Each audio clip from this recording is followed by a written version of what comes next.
You're thinking about my baby. It don't matter if you're black or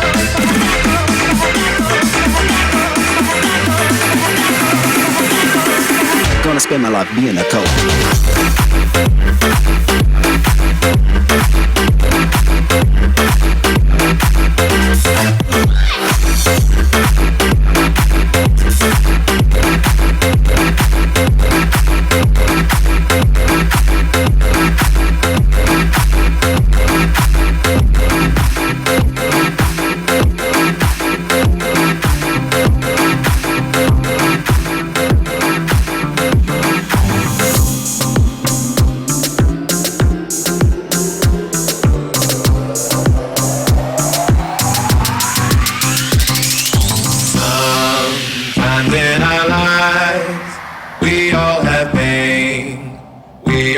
sorrow.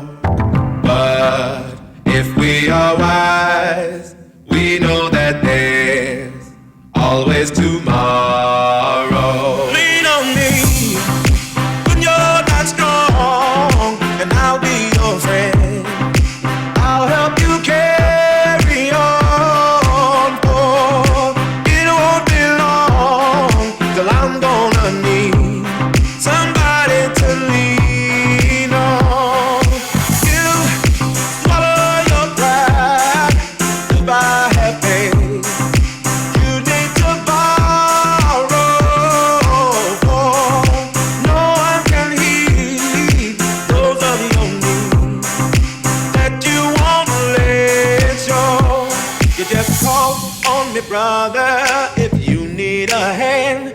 We all need somebody to lean on. I just might have a problem that you'll understand.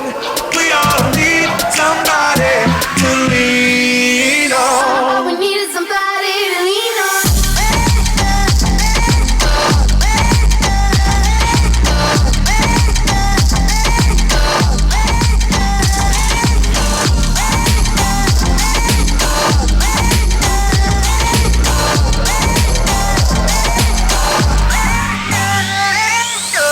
Do you recall, not long ago, we would walk on the sidewalk?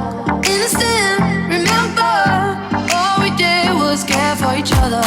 But the night was warm, we were bold and young. All around, the wind blows, we would only hold on to let go.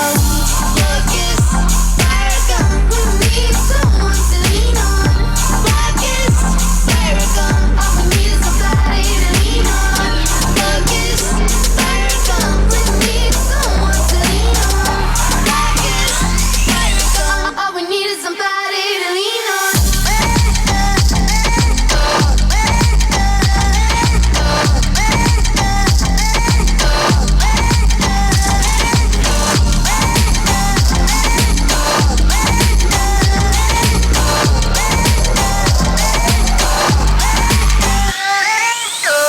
What will we do when we get old?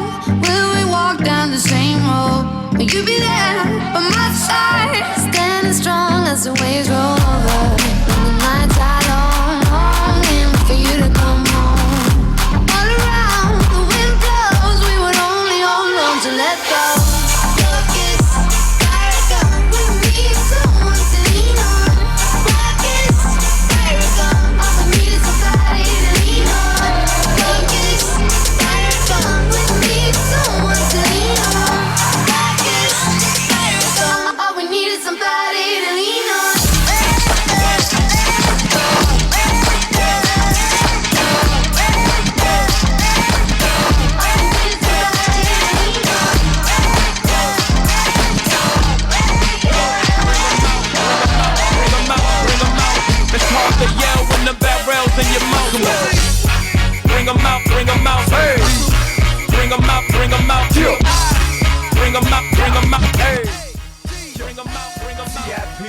live from the VIP. Heard the nightlife, lost life without me. Both feds in the state wanna see by me. The whole city got pissed, heard he got 3. That other rapper got a hit, but shouted he not out. Who set the city on fire soon as he got free? The king back now. Bros don't even know how to act now. Hit the club, strippers getting naked before I sat down. Still ballin', money stacked tall in the shack now. Still push a button to let the roof on the lack down. I'm on the road doing shows, put my Mac down. Mississippi to Philly, Albuquerque to Chattown. Got the crowd yelling, bring 'em out, bring 'em out. All the hot girls yelling, bring 'em out, bring 'em out. All the dope boys yelling, bring 'em out, bring 'em out. Front the back, they yelling, bring 'em out, bring 'em out. Get with other southern rapper hooded than this. I got rich and I'm still in a hooligan clique. You be rapping by a blow, I don't move.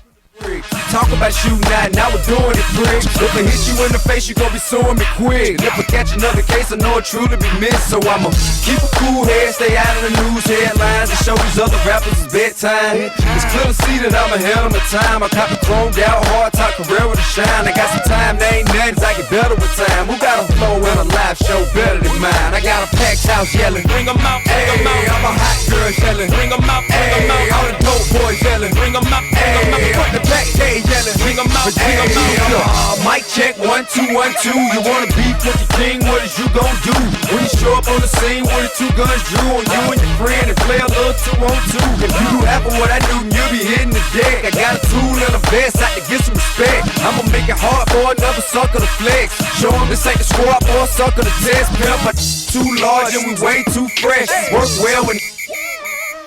And quick to check a lane like a game of chess. You wanna be better, bring your best. Cause we'll be standing in your front yard yelling, bring 'em out, bring 'em out. All my hot girls yelling, bring 'em out, bring 'em out. All the dope boys yelling, bring 'em out, bring 'em out. Front the back, they yelling, bring 'em out, bring 'em out.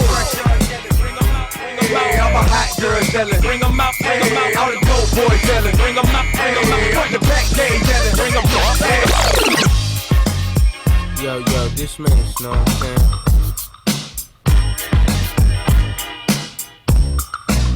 But it's like this whole bad boy camp, we come to bring it to y'all. Me, B.I., Puff, Lot, Black Rob. So if you wanna dance, you dance. Yo, that chick, what Mace who? That ain't what Mace do. Got a lot of girls that'll love to replace you. Tell it to your face, boo, not behind your back. People talk shit, never mind that. Honey, never find that. Puff dime sacks, right? Hot stuff that make people say rewind that. People know you go against all them gigolo. Get your hoes low, make the girls drink the dough. I represent honeys with money, fly guys and gents. Ride with the tents, that be 35%. Hoes hope I lay, so I look both ways. Cop says okay, when 10 smoke rain, no ways. People leave without handing me my chips. Got plans to get my land and my 6. People out of town don't understand these shit. Pop champagne like I won a championship. Come on. Been around the world, yeah. And we been player hated. I don't know what, I don't know why. Why they want us faded, I don't know why they hate us. Look at our ladies, on drop the faded. Baby. I was in one bedroom, dreaming of a million. Now I'm in beach houses, cream to the ceiling. I was a gentleman living in tenements. Now swimming in all the women that be tense. Went from bad boys to the crushed linen men. Now my dividends be the new Benjamins. Girls of all complexions, I like cinnamon. Maybe you got some girls with players cinnamon. What you waiting for? Let the freak show begin. How they came in a truck. That's a bitch. Mercedes, come here, baby. You don't like it where it's hot and hazy. Never shady, you must be crazy. It's ridiculous how you put your lips on this. Don't kiss right there, girl. Enough is enough! I have had it! Why so serious? And we hold the world ransom for Wayne Gandy. Excuse me while I whip this out. Show me. Broadcasting live from the Armada FM studios in Atlanta, Georgia. This is the Sports Joc Show with Wayne Gandy. You may build me up, yeah. Can you build me up, yeah? You won't break me down. I've come so far, yeah. I've come so far, yeah. So just throw in the towel. It's a new day. I'ma do it. Yeah, I'm gonna go all the way. You may build me up. Welcome. It is Monday morning. You're listening to the Sports Joc Show. I'm the Sports Joc, Wayne Gandy. It is 9 a.m. here. For you people that don't know, we did fall back. We fell back. You think everybody in 2015 has the understanding that time falls back and time springs forward, but everybody's not really intelligent like that. Some people sprung back, this time fell forward, and they spring back. I mean, I had a gentleman ringing my gate at 11:50, thinking it was 12:50. He came over to watch the game, and in the Sports Joc fashion, I ignored him for an hour. That's just how I do it. If you know me, you show up unannounced, you just be out there by yourself. He did say that he just forgot, and he's 47 years old. He thinks he's 62. He's a racist. Keep him around just to get the racist opinion on life. Yes, he's a black racist, and I let him hang around me so I can get that vibe. You know, he helps me and Raven Simone and Don Lemon stay black. You know, we're not black enough, so. But yeah, fall back, hour of sleep that don't ever really seem like an extra hour of sleep, does it? When that clock goes off, it's like it's still, time keeps on ticking. But had a great weekend, some great games. We'll talk about the Miami-Duke game in a second, and that controversial ending, some terrific, the shootout, well, you might not want to say that about New Orleans.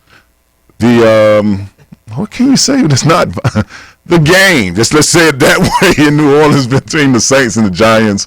What a display of quarterback play between our man Eli and Drew Brees. Third most points. We'll talk about that later in the show. The Raiders came up big against the Jets. Jets. That's Big Kenny in the background. We'll bring him on soon, and we will get our Southern Miss, Albany State updates, so we can always play fair. If you notice, the Sports Joc has not been wearing a lot of Auburn wear. Hasn't been. Just Google Auburn football, and then you would see why the Sports Joc. And I went into the season. I'm telling you that they got me. They got me. I had bought some fresh long sleeves for this type weather.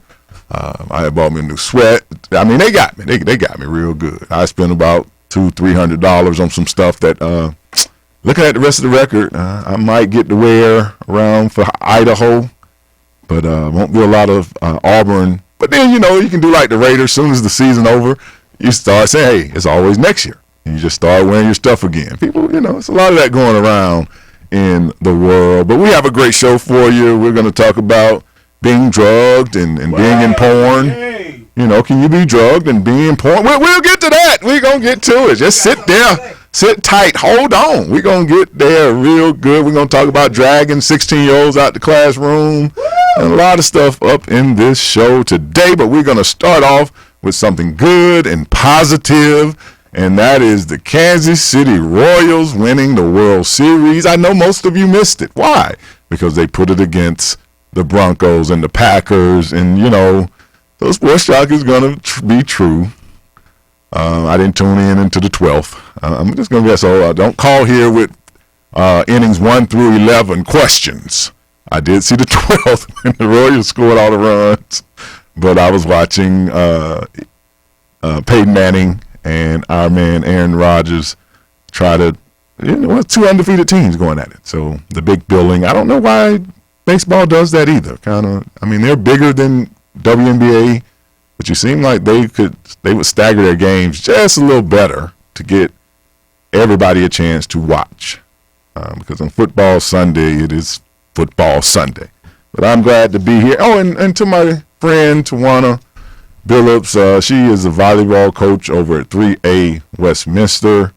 Just keep your head up. She's going through that Buffalo Bills thing right now. She's been to the state finals 4 times. And she's lost the state finals 4 times in volleyball. So she was a little sad yesterday watching the game. And well, let me explain, because, you know, Wednesday I'll have my meeting with the producer, and he'll be like, yeah, I want to hear more about that Buffalo Bill thing. Like, is it Buffalo Bill, the gunslinger? You know, back in the 90s, the Buffalo Bills football team. This is what y'all looking like. Really? I get X'd out for things like that. The Buffalo Bills, under Jim Kelly and Mar Levy, went to the Super Bowl 4 times in a row. and they lost 4 times in a row. So now now you get it.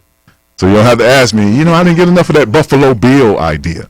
Not Buffalo Bill, the fictional character from the 60s with the circus clown or whatever Buffalo Bill was supposed to be, can shoot a nickel from 500 feet.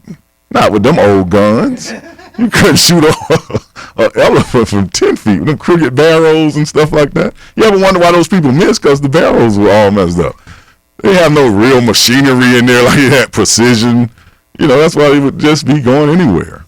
Nobody ever knew that. They think it's, but we'll get around to that too. But we're great to be here. My funny man, Big Kenny, is in the house. He's brought us some of that Darren Sharper Halloween candy. If you don't get why it's called Darren Sharper, then hey, Google. No. It's that Darren Sharper. It's the date rape candy. Let's just be specific. So nobody's like, oh, it's that wide receiver candy. It's the free. What did you play? Free safety. It makes you a better free safety. Yeah, it makes it free. And it loosens you up. Yeah, there's some safety issues involved. But good morning, Sports Joc. I think it's a shame that we had to explain to the producer that the Buffalo Bills reference, all you had to say was the 90s where all of his fashion comes from. And I'm just kidding. I know he's still dressing out the 60s. But good morning. Good morning to you. And the truth? Good morning to you. Glad to be here. Have you partaken in any of Big Kenny's? No, I'm afraid of that Ziploc bag sitting there, and he's got so much of it left over. Listen, this be a good thing. This Halloween candy is left over because no one trusts their neighbors anymore. They just don't trust I got a Big neighborhood full of children. They run the streets riding bikes, playing all day. And Halloween, I stocked up because, relatively new to the neighborhood.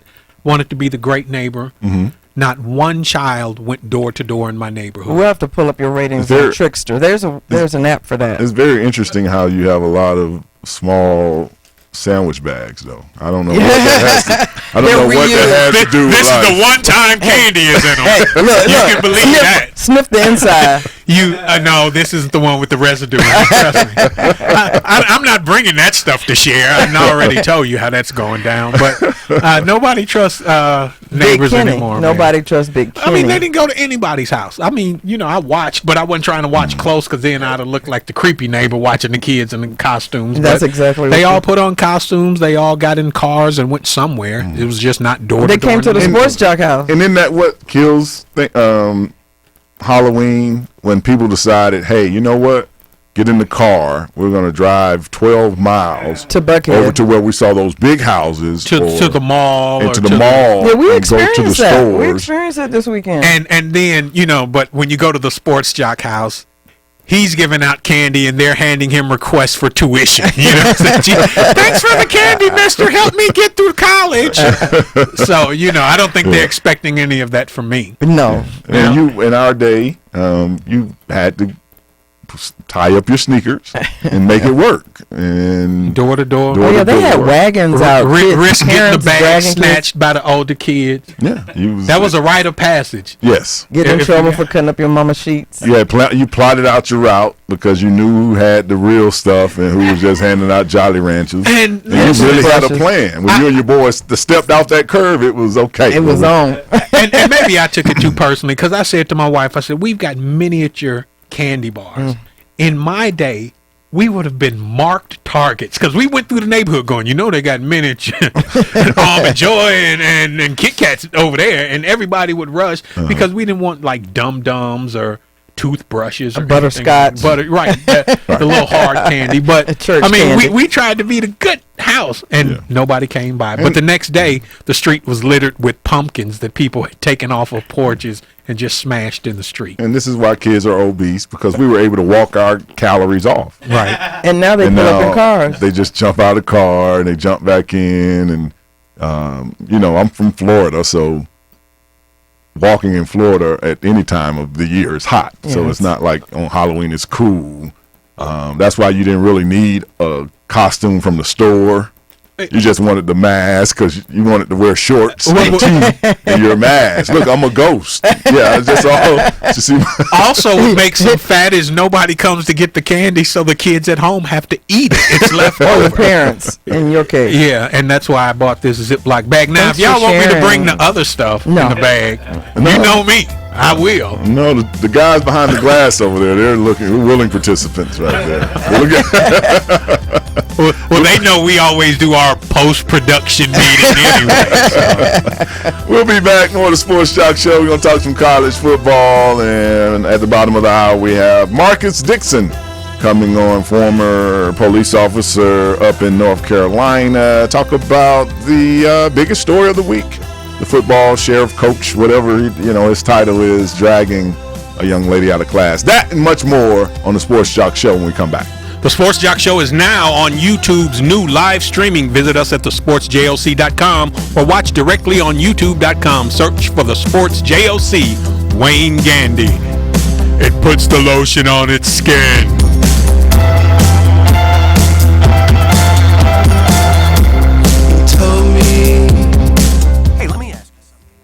Would you seat your 3-year-old child on a windowsill? Would you seat them beside a lit fireplace?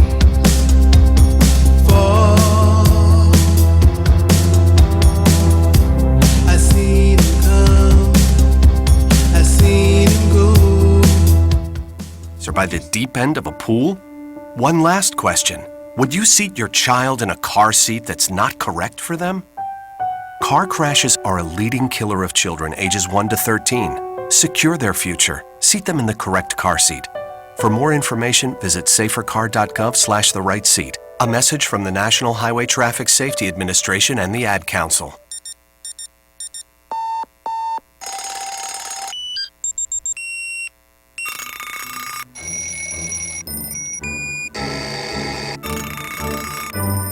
Make sure your child is up with the alarm and ready for school each morning, because missing just 18 days, even in middle school, will put their graduation at risk.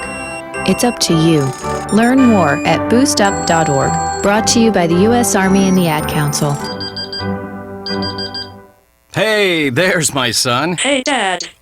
What's wrong with your voice? There is nothing wrong with my voice. Well, it's just sort of. Hello, Dad. Susan? Guys, I think it's about time to get in the car and maybe see some green things. What are these green things you speak of? This weekend, unplug. Getting closer to nature can get you closer to your family. To find the forest nearest you, go to discovertheforest.org. Brought to you by the U.S. Forest Service and the Ad Council. Welcome to today's lottery drawing. And today's winning numbers are not yours, not yours, and another number that's not yours. And the final number is not yours. When it comes to having money, don't rely on luck. Brew your own coffee at home instead of buying that latte. Brown bag it to work instead of ordering it. Go to feedthepig.org for more free ideas on how to save. Feedthepig.org. This message brought to you by the American Institute of Certified Public Accountants and the Ad Council. Okay, what are you wearing right now? Nothing. That's right. So mommy's gonna teach you how to dress yourself. Underwear always comes first, name tag at the back, then pants, then shirt. Get the first button in the right hole or you have to start all over. Socks going first, then shoes, right on right, left on left. With shoelaces, just take the ends, cross them over, switch the loops, the rabbit goes down the hole, pull tight, and you're left with bunny ears. Got it? Why are your pants on your head? Most parenting is hard to do in just 2 minutes. But 2 minutes twice a day, making sure they brush their teeth, is easier, and it could help save them from a lifetime of tooth pain. Visit 2min2x.org to find out more. A message from the Partnership for Healthy Mouths, Healthy Lives, and the Ad Council. Hey, let me ask you something. Would you seat your 3-year-old child on a windowsill? Would you seat them beside a lit fireplace or by the deep end of a pool? One last question. Would you seat your child in a car seat that's not correct for them? Car crashes are a leading killer of children ages 1 to 13. Secure their future. Seat them in the correct car seat. For more information, visit safercar.gov/the-right-seat. A message from the National Highway Traffic Safety Administration and the Ad Council. And now, back to the Sports Joc, Wayne Gandy.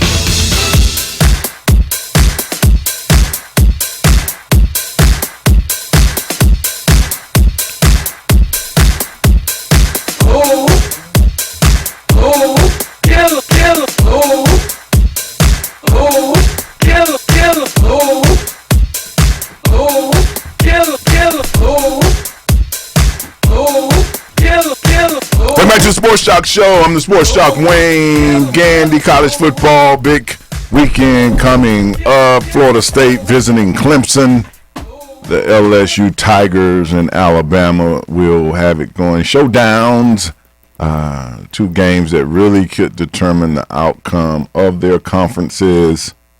Coming up, should be great games. Coaches poll, first coaches poll came out this week. We'll just do the top 10. Oklahoma State at 10, Notre Dame at 9, Stanford 8, the Crimson Tide of Alabama 7, the Spartans, Michigan State 6, Clemson Tigers at 5, the LSU Tigers at 4, TCU at 3, Baylor 2, Ohio State at number 1. Their quarterback JT Barrett was suspended for a game for OVI,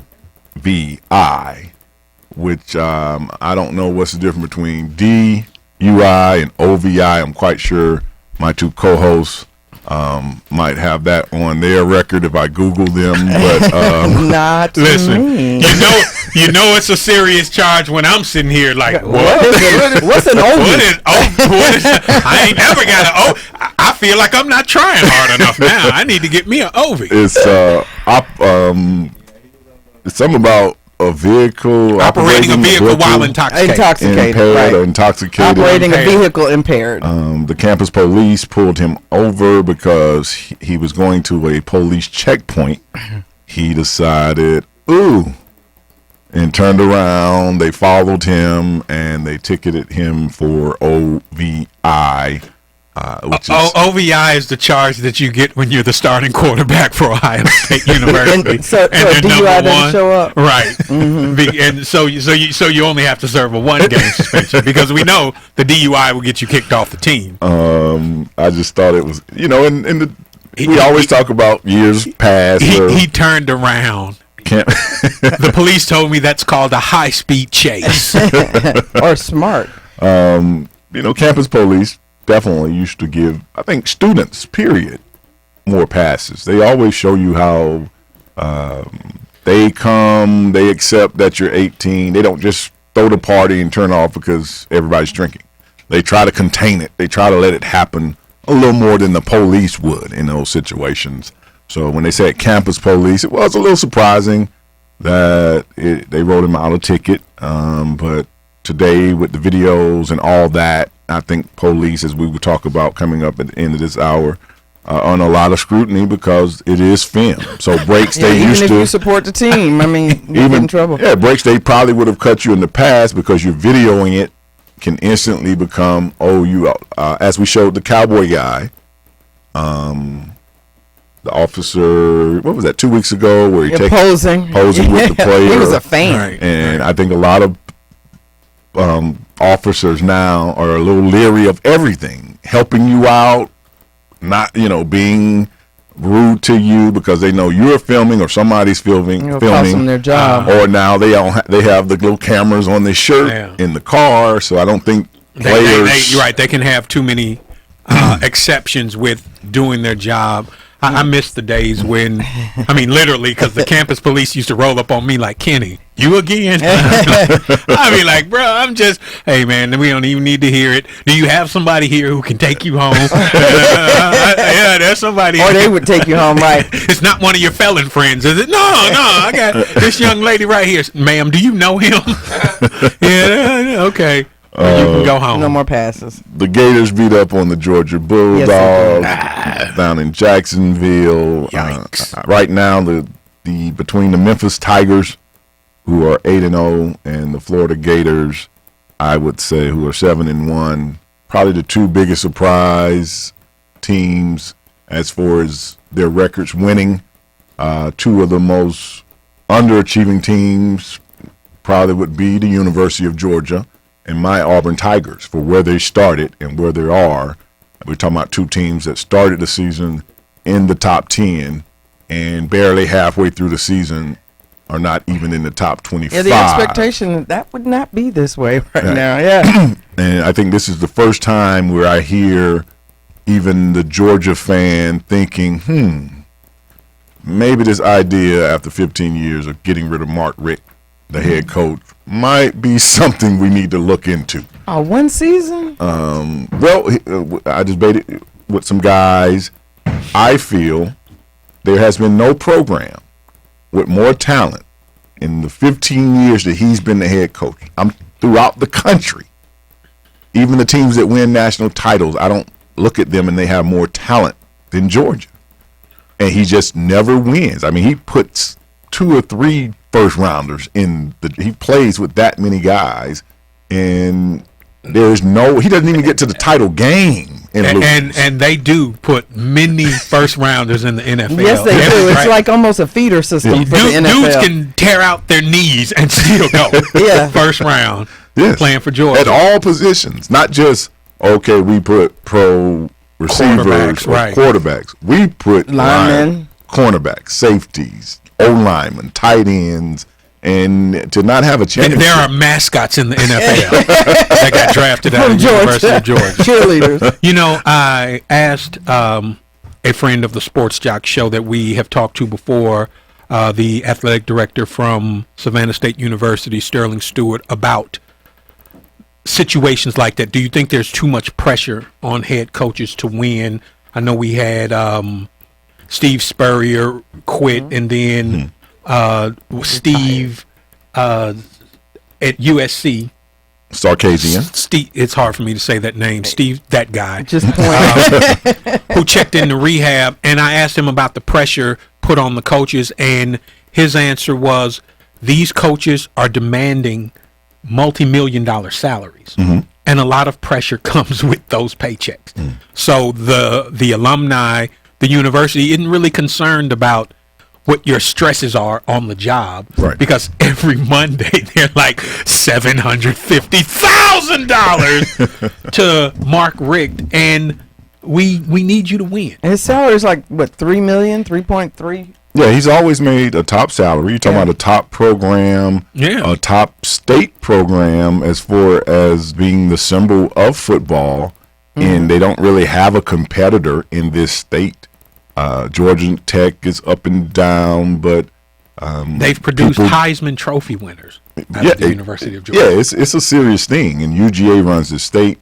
Mark Richt's money and getting compensated was never in question, but for me, it's based on to see the plethora of talent that you have, and just imagine, you're fielding 2 freshmen that's going to be first rounders, 2 sophomores that's going to be first rounders. But it's not converting the W's. Every time I see Georgia losing, it's like seeing that dude with the really good-looking chicken. You thinking he ain't hitting that right? You know what I'm saying? All that, and I know he ain't hitting it right. I mean, he's not using that talent right. Right. Some controversy in the Miami and Duke game, the ending. I don't know if you probably saw this, Truth, Big Kenny. You might not have. Let's show the play. They went back to review. They have suspended the refereeing crew for 2 games for blowing this call. They took about 10 minutes in review and still got it wrong. And a lot of people were calling for them to be fired, not just suspended for 2 games. But Miami is down 27-24 to Duke. It's only 8 seconds in the game. Duke kicks off, and this is what follows. Yard line with 6 seconds to go. Might not be a bad plan. Going to be a lot of rugby going on here. For you that are not watching the Sports Joc page, Duke is kicking off. Take it short. Lateral. They practiced that on Wednesday. Time's going to expire on the game, so this either goes or it doesn't.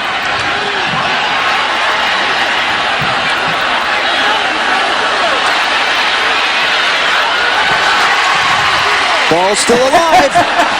If you're not watching, you're missing a fantastic play.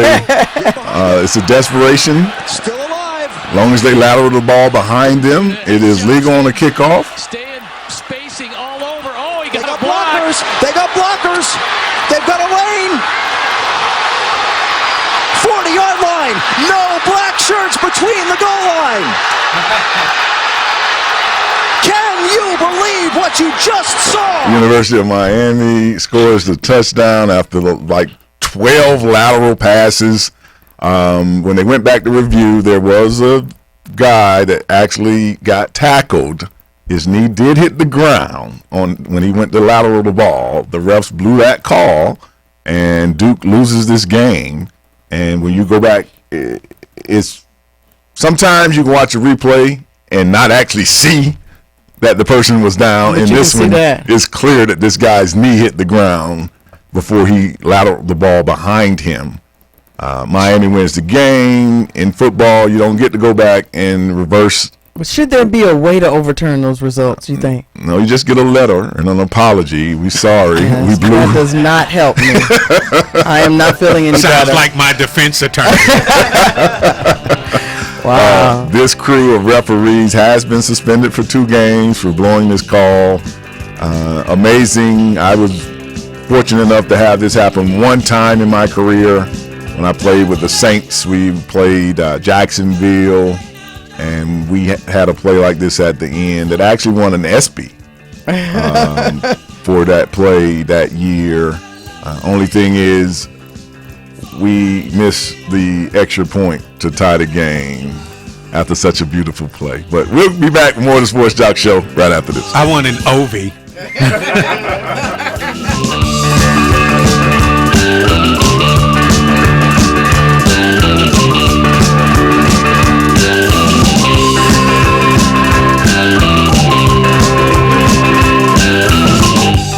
This is a guided meditation on parenting.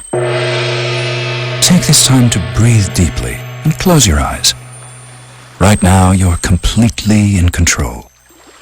Unlike the time you and your son played basketball and you attempted to slam dunk, or when you tried removing those raccoons from the basement. Concentrate on the soothing sound of my voice. Release the memory of when you wrestled with that beehive in your son's treehouse. Let go of the time you thought that skunk was a cat, or when you pulled into the garage with your son's bike on top of the car. Deep breaths. Deep breaths. You don't have to be perfect to be a perfect parent. There are thousands of teens in foster care who don't need perfection. They need you. For more information on how you can adopt, visit adoptuskids.org. A public service announcement from the U.S. Department of Health and Human Services, Adopt U.S. Kids, and the Ad Council. You're struggling with your mortgage. You think about it all the time. What are we going to do if we lose the house?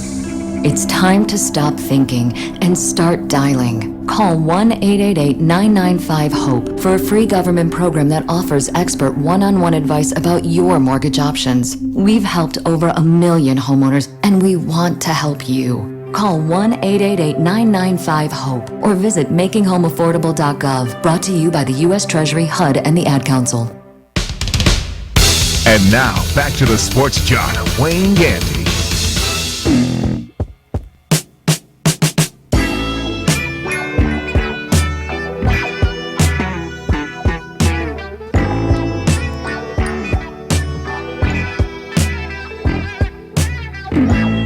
Welcome back to the Sports Joc Show. I'm the Sports Joc, Wayne Gandy. Before we move on the show, we just want to send a shout out to Coach Jerry Keel, Minnesota Gophers head football coach. He has stepped down. If you don't know about Jerry Keel, he has been coaching with a health issue for about 4 or 5 years. He finally says he's just tired. He can't keep going on.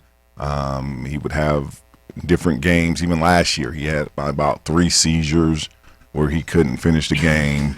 I think a lot of people thought he would retire at that point, and he has stepped away. Michigan did beat Minnesota this weekend, but to see, I thought after the first stroke seizure type thing, especially in a coaching profession, he was going to step away, but he did not. But he said he just can't keep the time and going through that anymore, and he stepped away from the program, and we wish him the best of health as he tries to get well. The biggest story of last week, I think, not on a sports level, but definitely in the American public's eye, Ben Fields, the deputy up at Spring Valley High in Columbia, South Carolina, called into the room by the teacher and the principal. Young lady did not want to put her phone down. She was texting during class. This dominated the news all week. Public opinions. People want the heads of different TV personalities. And we just wanted to get a little more insight about the position. And was this officer, who has been fired since this altercation, Ben Fields has been. I have talked to a couple of my friends that are police officers. They felt like he was unjustly fired, that he probably was to be suspended, but to fire him that quick in such a rules-based procedural thing, like to instantly get to firing, they thought that maybe he has a case. But long story short, we wanted to get some insight on this. I asked one of my producers to reach out to someone he knew who has done security at colleges and high schools, and former Lenore, North Carolina police officer Marcus Dixon. Good morning to you, Marcus. Hello? Yes, can you hear me? Yes, there you go. Yes, I'm sorry. Good morning, sir. Good morning to you. Ben Fields walks into the classroom. First of all, I'm make sure that I don't want to take anything for granted. You have seen this tape, correct?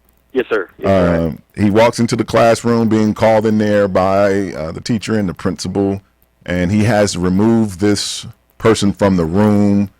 Can you give us any insight into what his steps are before he even gets to having to remove the lady? Okay. Well, first of all, I appreciate you having me on the show to kind of give some insight into this. Like I said, I was in law enforcement for about 5 years at the police department, also at the sheriff's department. We do have school resource officers that actually go to the high schools and are these school resource officers there. There are certain procedures as far as what school resource officers are required to do. Now, me personally, I've never been one. I've known a few school resource officers, and as far as this situation, me and my wife was actually discussing it this morning. As far as what happened, no one really knows as far as what really transpired before. We don't know exactly what the student, what transpired before he was actually called. We don't actually know what transpired between the school resource officer and the student before all this was taking place. So you can't really know exactly what was said. But as far as me personally, the part to where he actually flips her out of the chair and then flings her across the room, I think that is totally excessive. I mean, there's a way to handle things. I was actually telling my wife there's certain procedures that you learn in law enforcement that you can actually you can put someone in an arm bar or just to remove someone from a vehicle. You don't actually have to physically jerk them out and throw them the way he did. I think there was a better way to handle it. As far as him being fired, I had to look at, from my understanding, he's under investigation now from a previous incident. He's also been sued before, so you have to look at the past history of this officer. So I think you can look at the past history of what his actions were, and as of right now. So I completely agree with the firing because it seems like he's had 2 chances before, and this was his 3rd strike. Well, Mark, let me ask you this, Marcus Dixon. Why would he even have this job of being around young kids if you're saying he already had 2 incidents? Why would you give him a job around kids? You would think that his job would be far away from a school. How can he have a job like this?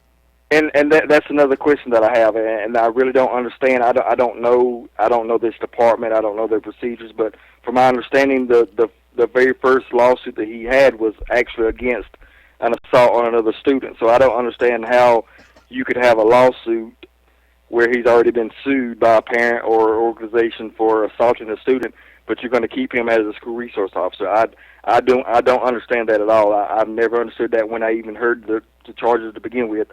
That's the first question I asked. I asked why would they put him in another position to where he could assault another child. I just didn't understand that at all. Now, Sheriff Deputy Fields is part of the high school football coaching staff.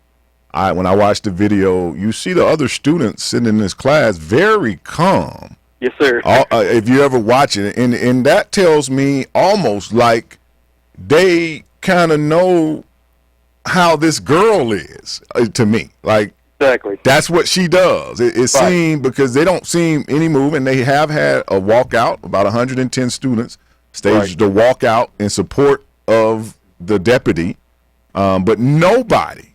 I mean, you don't even see a flicker of movement from these kids. Exactly. What does that tell you?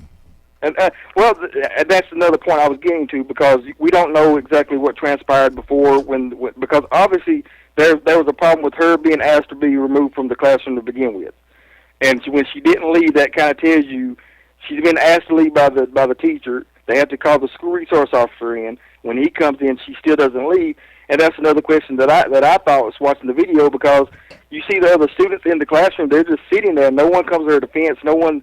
If you look at some of the videos, some of the kids don't even seem shocked by it. They're almost kind of just sitting there like, okay, she got what she deserved. So I don't know exactly what transpired, and I don't know if she has previous disciplinary problems.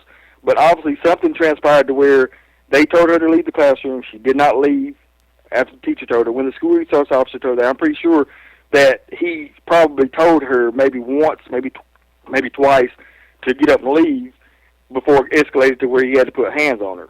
So that's one of my questions is too, because what type of student was this young lady, before all this had happened? Yeah, and that's and I'll let the truth. That's all. When I watch it, it's like I think we all went to high school with a kid that it was always that one kid.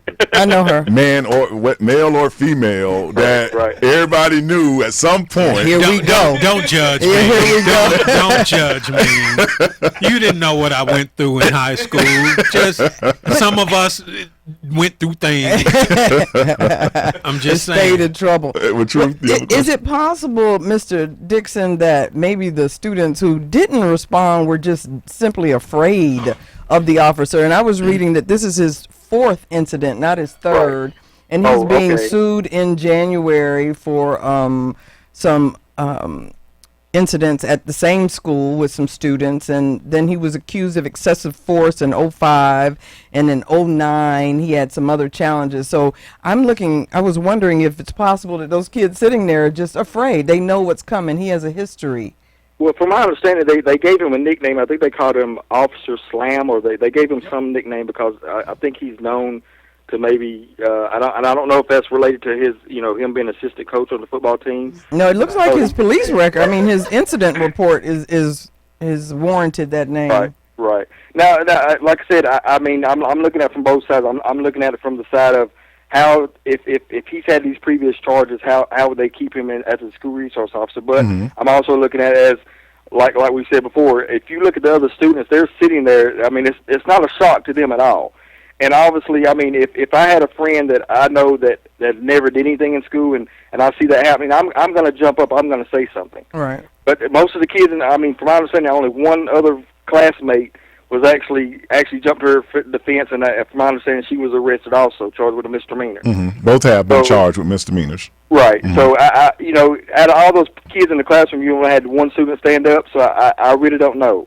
Fear immobilizes. But Kenny, before we go, Officer Dixon, I guess my question is, in dealing with the public, what is it that gives a child, and I'm a parent of a elementary school aged daughter, what gives a child, makes them feel empowered to deny not only their teacher, but the principal got involved, she denied the principal, and then a resource officer had to be called? What is wrong with the system in school that there isn't more discipline or more respect for the authority figures in the school? Well, I think honestly, I think that's a society problem. I think us as a society completely. I think it's all about me. I think as of now, everyone is all about me. You have to have respect for me in order for me to have respect for you. There's no respect for elderly people. There's no respect for adults. There's no respect for police officers. There's no respect for authority figures whatsoever. And I think as a society, it's become. It's all about me. If you have to, I'm going to get what I want. I don't care about what anybody else wants. It's all about me, and I think that's society as a total, because I've seen to where even as an adult, I was told to respect my elders, regardless. I mean, they may have done wrong, and I might not agree with them, but I didn't go out and I didn't question them. Right. And in my household, when the adults were talking, The kids didn't speak at all. You didn't join that conversation. In fact, you probably weren't even in the room. And I know kids nowadays, they're in an adult conversation because their parents put them in those situations. If they go into divorce, the parents are telling the kids what's going on. The kids are involved in their adult things.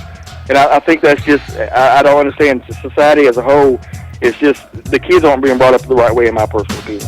All right, Marcus Dixon, thank you for calling in and helping us with this. And have a good afternoon. Yes, sir.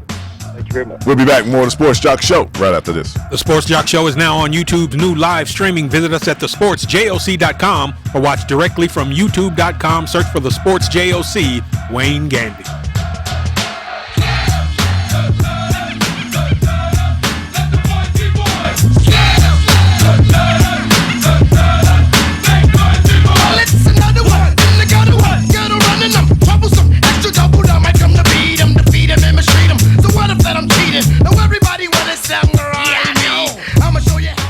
Hey, let me ask you something.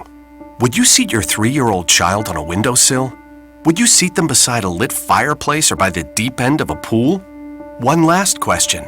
Would you seat your child in a car seat that's not correct for them? Car crashes are a leading killer of children ages 1 to 13. Secure their future. Seat them in the correct car seat. For more information, visit safercar.gov/the-right-seat. A message from the National Highway Traffic Safety Administration and the Ad Council. Here at the GED Pep Talk Center, we've got a pep talk that can motivate you. Sometimes things don't always turn out the way you want them to. You can improve your future. Now get your game face on and take the first step towards a better life. Hurry up! Don't make me repeat myself. Whatever level of motivation you need, we've got a pep talk for you. Call 1-877-38-YOUR-GED or visit yourged.org for your pep talk and for free classes in your area. GED is a registered trademark of the American Council on Education. Brought to you by Dollar General Literacy Foundation and the Ad Council. Oh! You are round MVP. Yeah, man. Yo, Drew, I finally got round MVP. Round MVP. No way. That was some ownage. Finally earning round MVP takes determination. So will getting into college. I've got what it takes. So do you. Visit knowhowtogo.org to learn what you should be doing right now to prepare for college. Start taking the steps at knowhowtogo.org. Brought to you by the American Council on Education, Lumina Foundation, and the Ad Council. I'm David Oyelowo, and I will not be news today. I will not merchandise my success with a variety of easy-to-pronounce products and services like David Oyelowo's olive oils, Oyelowo's royal oleo, or even Oyelowo's yellow oboes. No, I will not be trending today because there is a much bigger story that needs to be heard. Ebola still needs our attention. Follow the response, recovery, and rebuilding at trendonthis.org. Brought to you by USAID, International Medical Corps, and the Ad Council. You must have thrown 1,000 pitches teaching him to hit a home run. Spent countless Saturdays running routes so he could learn to hit an open receiver. Endless afternoons teaching him how to hit the three-pointer. But how much time have you spent teaching him what not to hit? Teaching boys that all violence against women is wrong is one of the most important things a man can do. Learn how to start the conversation at teachearly.org. Brought to you by Futures Without Violence and the Ad Council. And now, back to the Sports Joc, Wayne Gandy. We're the kids in America. Whoa. We're the kids in America. Whoa. Everybody lives for the music around. Welcome back to the Sports Joc Show. I'm the Sports Joc, Wayne Gandy. Thank you, Mr. Marcus Dixon, former Lenoir, North Carolina police officer. We were talking to him about the big story of the week, Columbia, South Carolina, Spring Valley High, Officer Ben Fields being released. That is still correct. Have they rehired him? Last report I read, they had fired him from the sheriff department. He worked out at the school. He had a couple of incidents before, which led me to ask, why is he working at the school if that's how you felt about him? He walks into a class.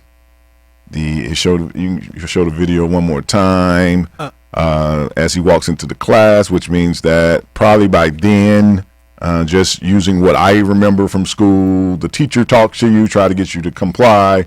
The teacher tells you she's going to call the principal, who usually comes to try to get you to comply. And when those two people fail, then they call security, in a sense, to try to get you to comply. This young lady was texting or looking at her phone. The teacher asked her to put it down. Most of the country just absorbs the part of the officer pulling her out of the desk.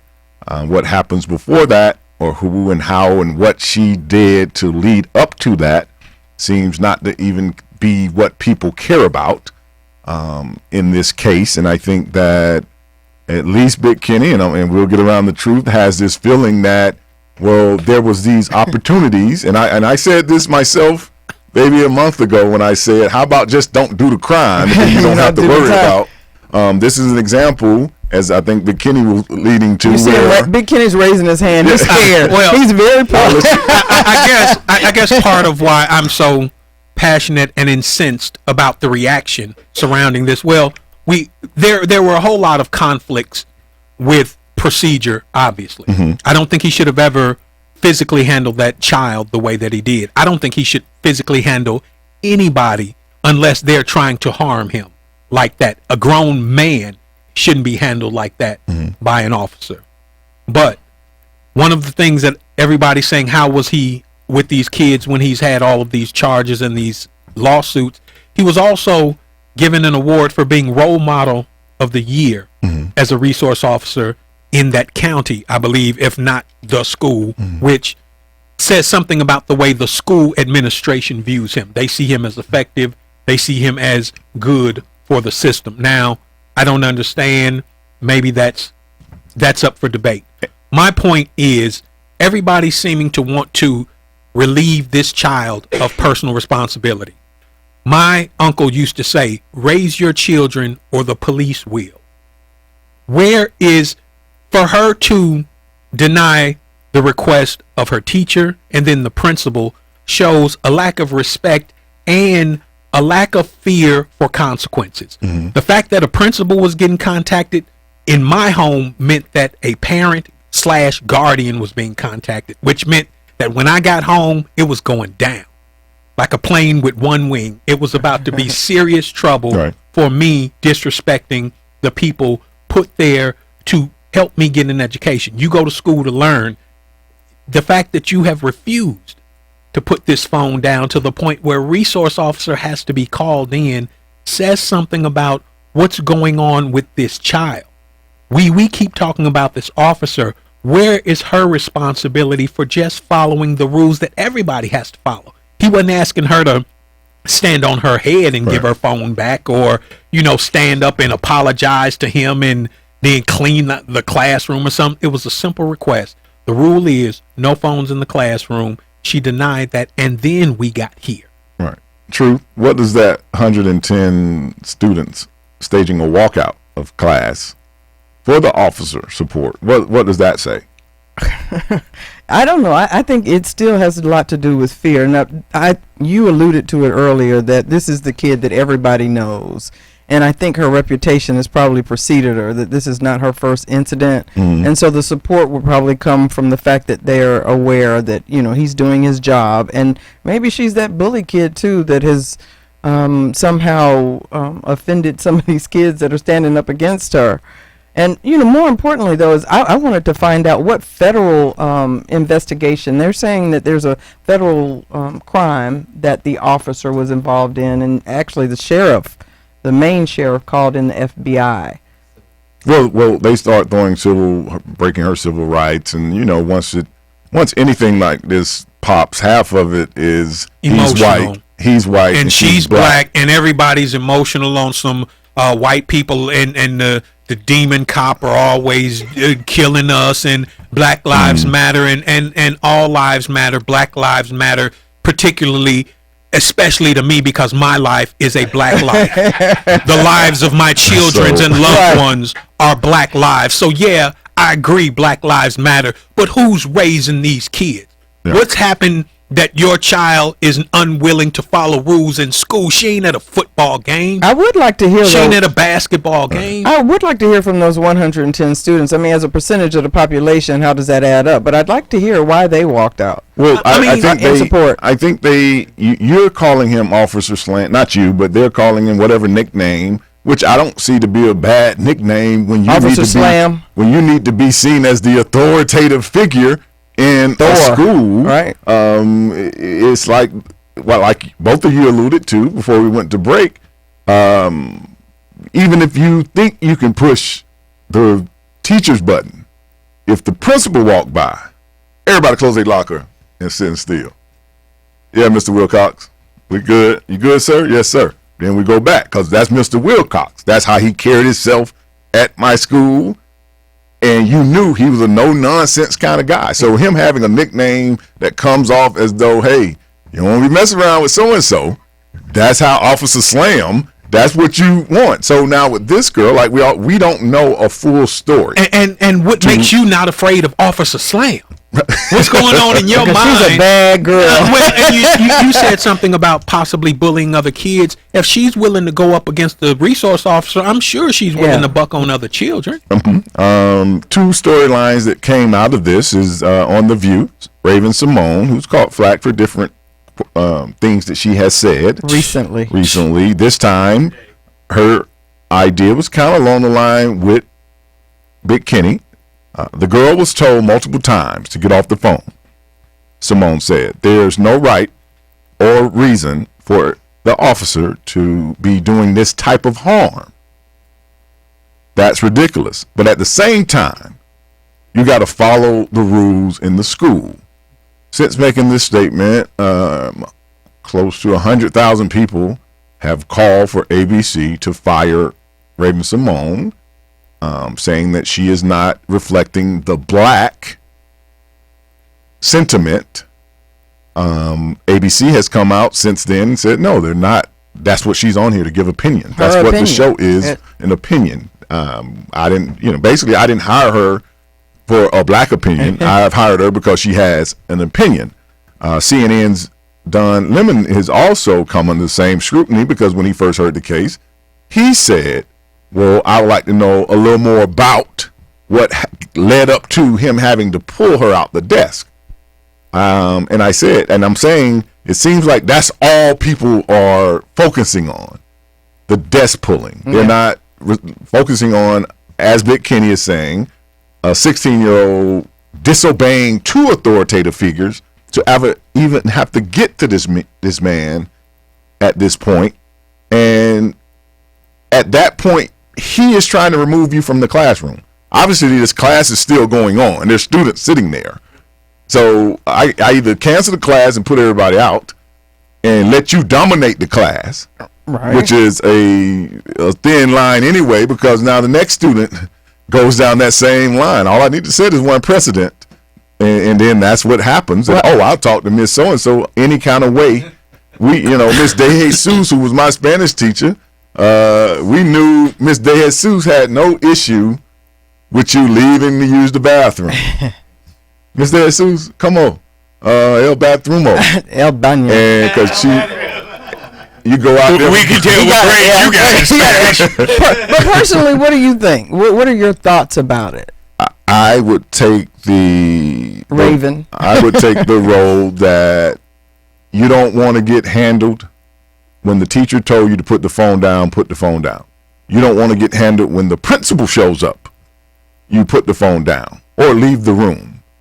Once those two things have passed by, then you put your hands in, you put your body and life and everything else being at the school in the hands of somebody else. You have given away your rights at that point.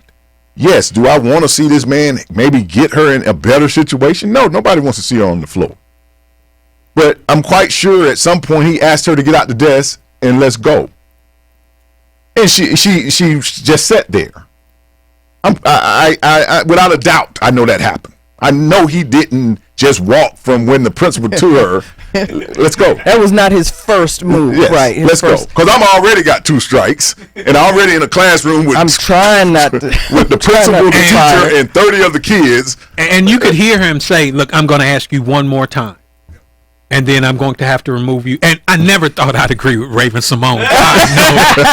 God knows she is a circus clown. But I have to say, I cannot. Everybody's always talking about black people as a race rising up. if we are going to do that, we have got to stop making allowances for substandard behavior. The rules are the rules. We ain't got to like take the color out of this. We ain't got to scenario. like it. I'm just saying, I'm placing the color on it because those are the people that I have seen calling for violence against cops. And if that had been my daughter, you wouldn't have been. Oh, if that had been your daughter, then you raised her wrong. That should look. There's a difference. I'm saying social media, all of that. If that would have been your daughter, then somehow you have failed as a parent. If that would have been your daughter, that's my opinion. You failed as a parent because she's a rule breaker for the sake of breaking rules. There was nothing special about why she did it other than I don't have to follow the rule. And we all had a classmate that was that buck. Don't judge me. Don't judge me. Everybody's always had that buck person that you knew when it came around to them. Like, here we go. Oh, it's your turn to jump rope. No. Well, we jumping rope today. No. You ain't my mama. Yeah. We always had that. We'll be back. More of the Sports Joc Show in just a second.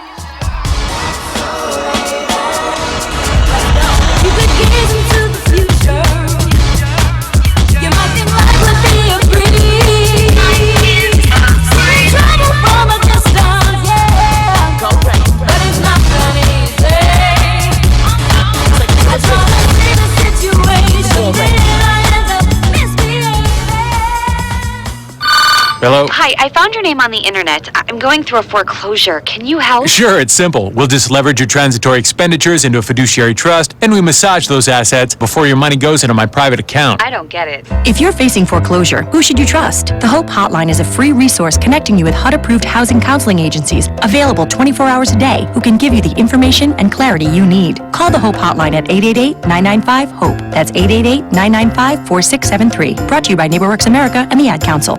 Remember when your neighbor found us naked in the car, and the time some outdoor action got us kicked out of the park?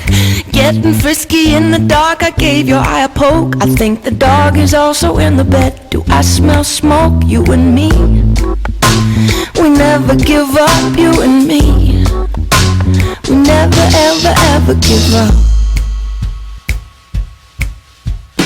Getting hot and heavy with the whipped cream that we bought. Undressing in the kitchen and then getting caught. So many things can go wrong, but we still can get it right.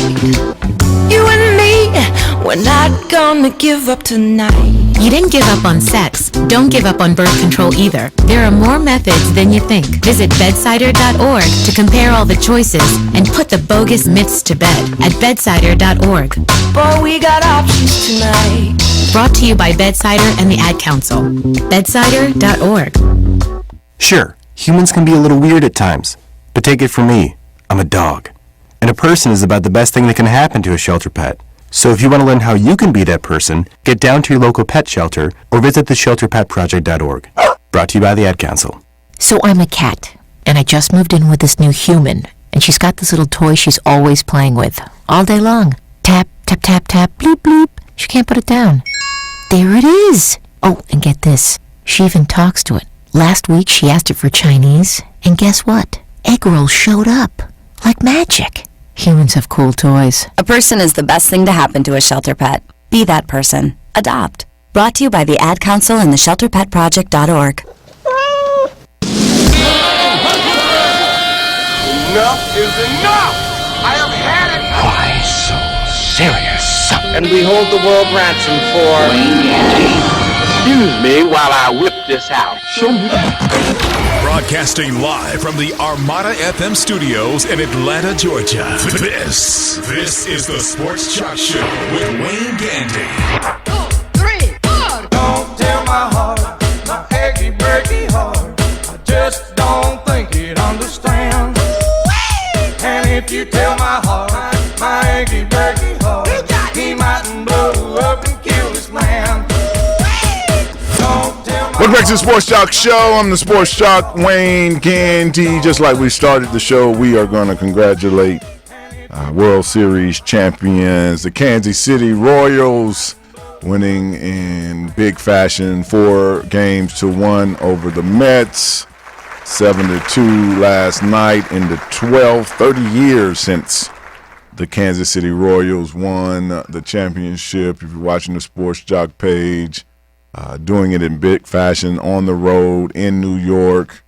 to bring home the win. I want to say they make about $110,000 per player for winning the World Series. Just that series. Not that these baseball players probably wouldn't have bought some fishing poles or something. They donated. Or donated it to their charity or something like that. Probably never even made it out of New York. Probably just left it at Scores. Baseball players, don't let that little cool, smooth nerd look fool you now. They get it in. They just go to them other spots. So them other places, you be like, why is them 40 people up in there? That'd be the baseball team. While you going to the one with 400 people. That's just how they are. But congratulations to the Royals. You have more than just Gates Barbecue. Now you have another championship today, which is November 2nd. Federal prisons will be releasing 6,112 federal inmates. Just so you know, maybe you want to get an extra boat on your door. Georgia will be letting 179 out. They come in at 6. North Carolina is at 5. California will be letting 250 out. State of Illinois, 260. No, 260. It's only 6,100. These are the top states that are letting out. Coming in at number 3 is my state, Florida, 310. And the number 1 state for incarcerated non-felons that will be released. Most of these people, half of them were already at halfway houses. 597 down in George Bush land, state of Texas, will be released. They're the number 1. So more people back for whatever various crimes, non-violent drug crimes is what most of these people were incarcerated for. So as of today, those people will be going free. Just like to give you that note before we go on with this show. Why is everybody looking like that's how it is, you know? Legalize marijuana. Now they're letting people out of prison. But the truth is in the building. The funny man himself, Big Kenny. NFL Week 8 is in. Do we have a list of those being released? Are there names? Hey, look, I just want to say, as a result of all of those people being released from prison, I'm having to go out and buy blow-up beds because I know my uncles and cousins coming home and they gonna need a place to stay. So now we making space in the closet, like his shower shoes can go right here, and he'll put his shank in the toolbox. And about 1,800 of them are not U.S. citizens, and so they're going directly to immigration. Okay, be deported. Yeah. Right, right. Which means another plug on the other side of the border. You know what I mean? We already made the connect in prison. We bonded, and now you going back to Medellin, where we about to make it the 80s all over again. Tonight on ESPN, 8:30, Carolina at 6-0 will be hosting the 3-4 Colts. Andrew Luck and Cam Newton should be a pretty good game. Hopefully the Colts team that we thought would be here this year will show up. Carolina trying to be 7-0. Thursday night, just to get the game out the way, Pretty Tom, being Pretty Tom, 4 touchdown passes, Big Kenny Truth, just playing. I don't even know how to. I don't know if I've seen him play this good, and since that year he had Randy Moss, which was like 4 years ago. I think you know, as athletes go, you're always looking for motivation. I will keep saying this forever, that I really believe them taking him through that turmoil and trying to label his career as though he's a cheater. He's really trying to prove to you that, no, it wasn't deflated ball. It was me. 36-7 over the Dolphins, who had just won 2 in a row. Tom putting up big numbers. Throwing the ball to Grunt once again, 6 catches, 113 yards, a TD, and just doing big things with this Patriots team, who now is 7-0. Moving on. Go ahead and name somebody else on the team. Well, I just think it's hilarious that he's winning now, and in all the press conferences, he can sit around and go, "So you knew it wasn't my balls? You guys, you guys thought it was my balls? You thought it was all about my balls? It wasn't my balls. I'm just a hard player. Keep talking about my balls." Making it not matter. Oh, in a game that most of us did not see, and I don't know why they don't want you to see these games, but they put them over in Yahoo. They sent the Chiefs over to play the Lions. It was on at 9:30 on Yahoo. The Chiefs beat the Lions bad, 45-10. After the game, rumors were that the Lions might be shopping Calvin Johnson to free up some money. The Megatron, I guess his days are over. How did Optimus Prime kill Megatron? He never really kills him. He like kind of hurts him and they go away. I think he used Starscream. Alex Smith, big game for him. Throwing for 2 touchdowns. Great percentage. 45-10 over the Lions. Lions are 1-7, so U-Haul will be getting a call probably tomorrow. It's a wrap. When you're 1-7, it's a wrap. You got to win out. It's time to go. When you got to win out and have hope, then it's a big chore. Hey, trust me, this dude's ready to go. He's like, man, this is killing my spirit. I just need to go somewhere where I can feel like I'm like a winner. Feel like a winner. Before we talk about the Saints and the Giants, let's show Jason Pierre-Paul. He put this picture out last week. He is back in a Giants uniform. He signed a 1-year deal for the rest of the season. If you don't know, on the 4th of July, Jason Pierre-Paul, playing around with fireworks, blew his finger off. His hand, last week was his first time, which would have been about 3.5 months since he's been on the team. He signed a 1-year deal for the rest of the season. That is his finger missing. He's trying to come back. He says that his skill set is still there. He's just missing a little part of him. And the other fingers look like they didn't fare well either. I mean, it looks like a big toe. It's an assortment. Like, like a box is like life is like a box of chocolate. His hand is a... That's horrible. I have 2 words. Glove. Well, damn. If they don't make this man the national poster child for danger in fireworks handling or responsibility, this says it all. It scares me. Kids, adult supervision. Well, maybe that's not even the point because he's an adult. He's 26 years old. Yeah, so just go to the fireworks display. Go to your local mall. Go to the mall. On the back of all fireworks. Go to the mall. Like the rest go of to us the did. lake, like the rest of us did. Sit in the back of the trunk of the 77 Cougar and lean on the spare tire. And watch the professional guy with 3 fingers push the buttons. Yeah, I don't even want to hold a sparkler after that. And all of them dudes that do fireworks displays, they back there hitting stuff with their elbows because, all of their hands have been blown off for years, right? And he didn't learn. He just thought, Oh, wow. He was the same kid using a phone in class. You know what I'm saying? I always thought he was above it. Well, he's supposed to play the next Giants game. Speaking of fireworks, this game, 52-49. It was a pleasure to watch this game. You saw 2 future Hall of Fame quarterbacks really wage war in a sense. One throwing for 7 touchdowns, the other one throwing for 6. It came down to a field goal, a 50-yarder that New Orleans hit with no time left on the clock to win this game. And even Tom Coughlin got up to the podium and said, well, I would say something, but we didn't play no defense. I was going to say it was a shootout, but the defensive side of it was kind of lacking, I would imagine. Yeah, I mean, when you start, it was the 3rd highest scored game in history.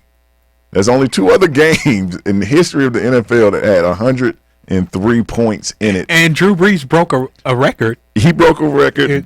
Combined, they broke a record. Yes. There's never been 13 touchdown passes in a game by 2 teams. Drew Brees, 40 for 50 for 511 yards. Eli, 30 of 41 for 350 yards. Quarterback ratings out the roof for both quarterbacks. The safeties are lining up like, you want to catch one? Yeah, it's your turn. Yeah, you want to catch one? Oh, go and ahead. I think Beckham just got tired of catching them. Yeah, I mean, they were throwing the ball around. Beckham had 3 touchdown passes himself. Brandon Cooks for the Saints had 2. It was plenty to go around. Basically, if you didn't catch a touchdown and you're a receiver in this game, you are a failure. You failed. You failed miserably, and your parents are so not proud of you right now. Boy, everybody caught a touchdown. What was you doing? Look, the kicker caught a touchdown. Everybody scored. If you didn't There's a guy who sells hot dogs at the Superdome. He caught a touchdown. 52-49 Saints over the Giants. The Saints now are 4-4. They started 1-4. They beat the Falcons, and this is their 3rd game in a row that they won. The Giants are 4-4. This division, this conference is wide open, man. This whole season, I don't know who's gonna win. We'll be back with more of the Sports Joc Show right after this. Turn this thing on out. Now let me see everybody do this. Hey, let's go. Snap your fingers, but do you still? You can do it all by yourself. Let me see you do it. Hello? Hi, I found your name on the internet. I'm going through a foreclosure. Can you help? Sure, it's simple. We'll just leverage your transitory expenditures into a fiduciary trust, and we massage those assets before your money goes into my private account. I don't get it. If you're facing foreclosure, who should you trust? The Hope Hotline is a free resource connecting you with HUD-approved housing counseling agencies, available 24 hours a day, who can give you the information and clarity you need. Call the Hope Hotline at 888-995-HOPE. That's 888-995-4673. Brought to you by NeighborWorks America and the Ad Council. Remember when your neighbor found us naked in the car, and the time some outdoor action got us kicked out of the park? Getting frisky in the dark, I gave your eye a poke. I think the dog is also in the bed. Do I smell smoke? You and me, we never give up, you and me. We never ever ever give up. Getting hot and heavy with the whipped cream that we bought, undressing in the kitchen and then getting caught. So many things can go wrong, but we still can get it right. You and me, we're not gonna give up tonight. You didn't give up on sex. Don't give up on birth control either. There are more methods than you think. Visit bedsider.org to compare all the choices and put the bogus myths to bed at bedsider.org. Boy, we got options tonight. Brought to you by Bedsider and the Ad Council. Bedsider.org. Sure, humans can be a little weird at times, but take it from me, I'm a dog. And a person is about the best thing that can happen to a shelter pet. So if you want to learn how you can be that person, get down to your local pet shelter or visit theshelterpetproject.org. Brought to you by the Ad Council. It's time for the scoreboard, where we put a spin on life and sports and how they intermingle. On the Sports Joc Show with Wayne Gandy. Is it any wonder life? Too much time on my hands is taking away with my sanity. I've got too much time on my hands. It's hard to believe such a calamity. I've got too much time on my hands and it's taking Welcome back to the Sports Joc Show. I'm the Sports Joc, Wayne Gandy. NFL Week 8 is in the books. As I said, the Colts visiting Carolina tonight. Is raining, a little chilly here in Atlanta. We'll see how the temperature turns out up in Carolina. Game at 8:30. The Carolina Panthers are 6-0. We just talked about the Saints kind of coming back to even their record to 4-4. At one point, at 1-4, people kept calling for the season to be over, but they have done some big things in the last 3 weeks. So are you telling Detroit to stay hopeful? No, that's not what he's saying. He told them to go home. Because see, that's the speech they're getting in the locker room. Hey, man, just look at how the Saints did. The Saints came back and said we could do it. No, 1-7 is over. You have to win all 8 games and hope somebody loses. And you're talking about Carolina and teams like this already got 7 victories. So Detroit really underachieving. But God year. is able. To finish up the NFC South, the Bucks of Tampa Bay came to the Georgia Dome to take on the Falcons. You people over at the Georgia Dome, you better, take your couple photos. It'll be coming down real soon, about 24 months. 23-20, Tampa Bay over the Falcons. A good game. Not a lot of scoring, but some big plays here and there. Jameis Winston. Proud of him. Really, you can tell that the coaching is starting. His fundamentals are still not there, but you can see from week 1 to now, he's growing. He actually looks more like a quarterback. Physically, you can see that baby fat been ran off. No more late night McDonald's. But he had a decent game. Top rookie, top pick. Matt Ryan, spotty here and there. But when you look at this game, Falcons had to come back in the end, tried to come back to win the game. The Bucs did enough to hold on to take this victory. Devontae Freeman still running the ball hard. The Falcons now 6-2. The Bucs are 3-4. People I was watching with was adamant that the Bucs should not even be able to be on the field. And I'm like, well, you're letting the Falcons record distort your vision of the Falcons. The Falcons got off to a hot start. They aren't as great as their record shows. They are a good team. I still feel they're going to make the playoffs, but they're not as good as the other undefeated teams at that time. They just have won some games. So 10-6 still would be a great season for where this team looked before the season. I mean, they're last in sacks. That means they're number 32. They have the fewest sacks. They don't. I mean, if you can't. Wait, they're last in registering a sack on the opposing quarterback, but at they the top of our quarterback getting sacked, yeah, I think Melty Ice is right up there at the top.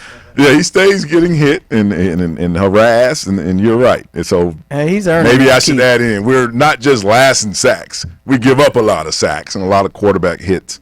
But this is the Falcons, the Bucs. The Falcons do have a little better team than the Bucs, but they are about on that same level as most of the teams, the Saints, and that's the level they're on. They just, hey, sometimes you get on a roll and you beat a couple of teams like they did, but here out, I can see it going. 1 week they win, next week they lose, and at this point, at 6-2, they got 8 games to go. All you need to do is win half of the other 8. You make the playoffs. Maybe you catch a break. How injuries are going, we haven't even talked about injuries. I mean, who's not hurt is almost the question in football right now. We know pride's in a sling. Hey, with your undocumented child, Jameis Winston, being in town, did you take him trick-or-treating? Did y'all get out and do something? No, we tried to go to the mall and take one of those photos, but they were not there. Okay. Yeah. They said they only work a couple of days now. That's not a big business anymore. You know how they paint the picture? Right. That kiosk was closed. The 49ers and the Rams, Todd Gurley. Nobody wanted to hear me when I told you to draft Todd Gurley. Modern medicine has changed. People can be fixed. They are better, stronger, faster. The $6 million man, life is really happening right now. Todd Gurley set a rookie record already for his first 4 games, over 125 yards in each of those games. Yesterday ran a 71-yard touchdown to remind y'all I am fast. Yeah. I am now. I'm not with the Shanae look. TG. You got her. TG. He rocks the band, and if you see him, he looks like Martin Lawrence used to look with the Shanae. Oh my God! Oh my God! He bands his braids, and he has that Shanae look going. I'm not really with that, but there's no better young back in football, and this is definitely what I thought he could do. 20 rushes, 133 yards. Ridiculous how he plays. Yeah, he at UGA. See, Mark Richt had all that and still couldn't get you a championship. Bush tore his ACL. What is the slippery stuff for on the side of the field? Oh, yeah. My producer is asking me, we're showing video of Reggie Bush right there sliding, soft Bush. Is there some kind of word? There has to be I mean, he's so soft. Well, the other word for Bush.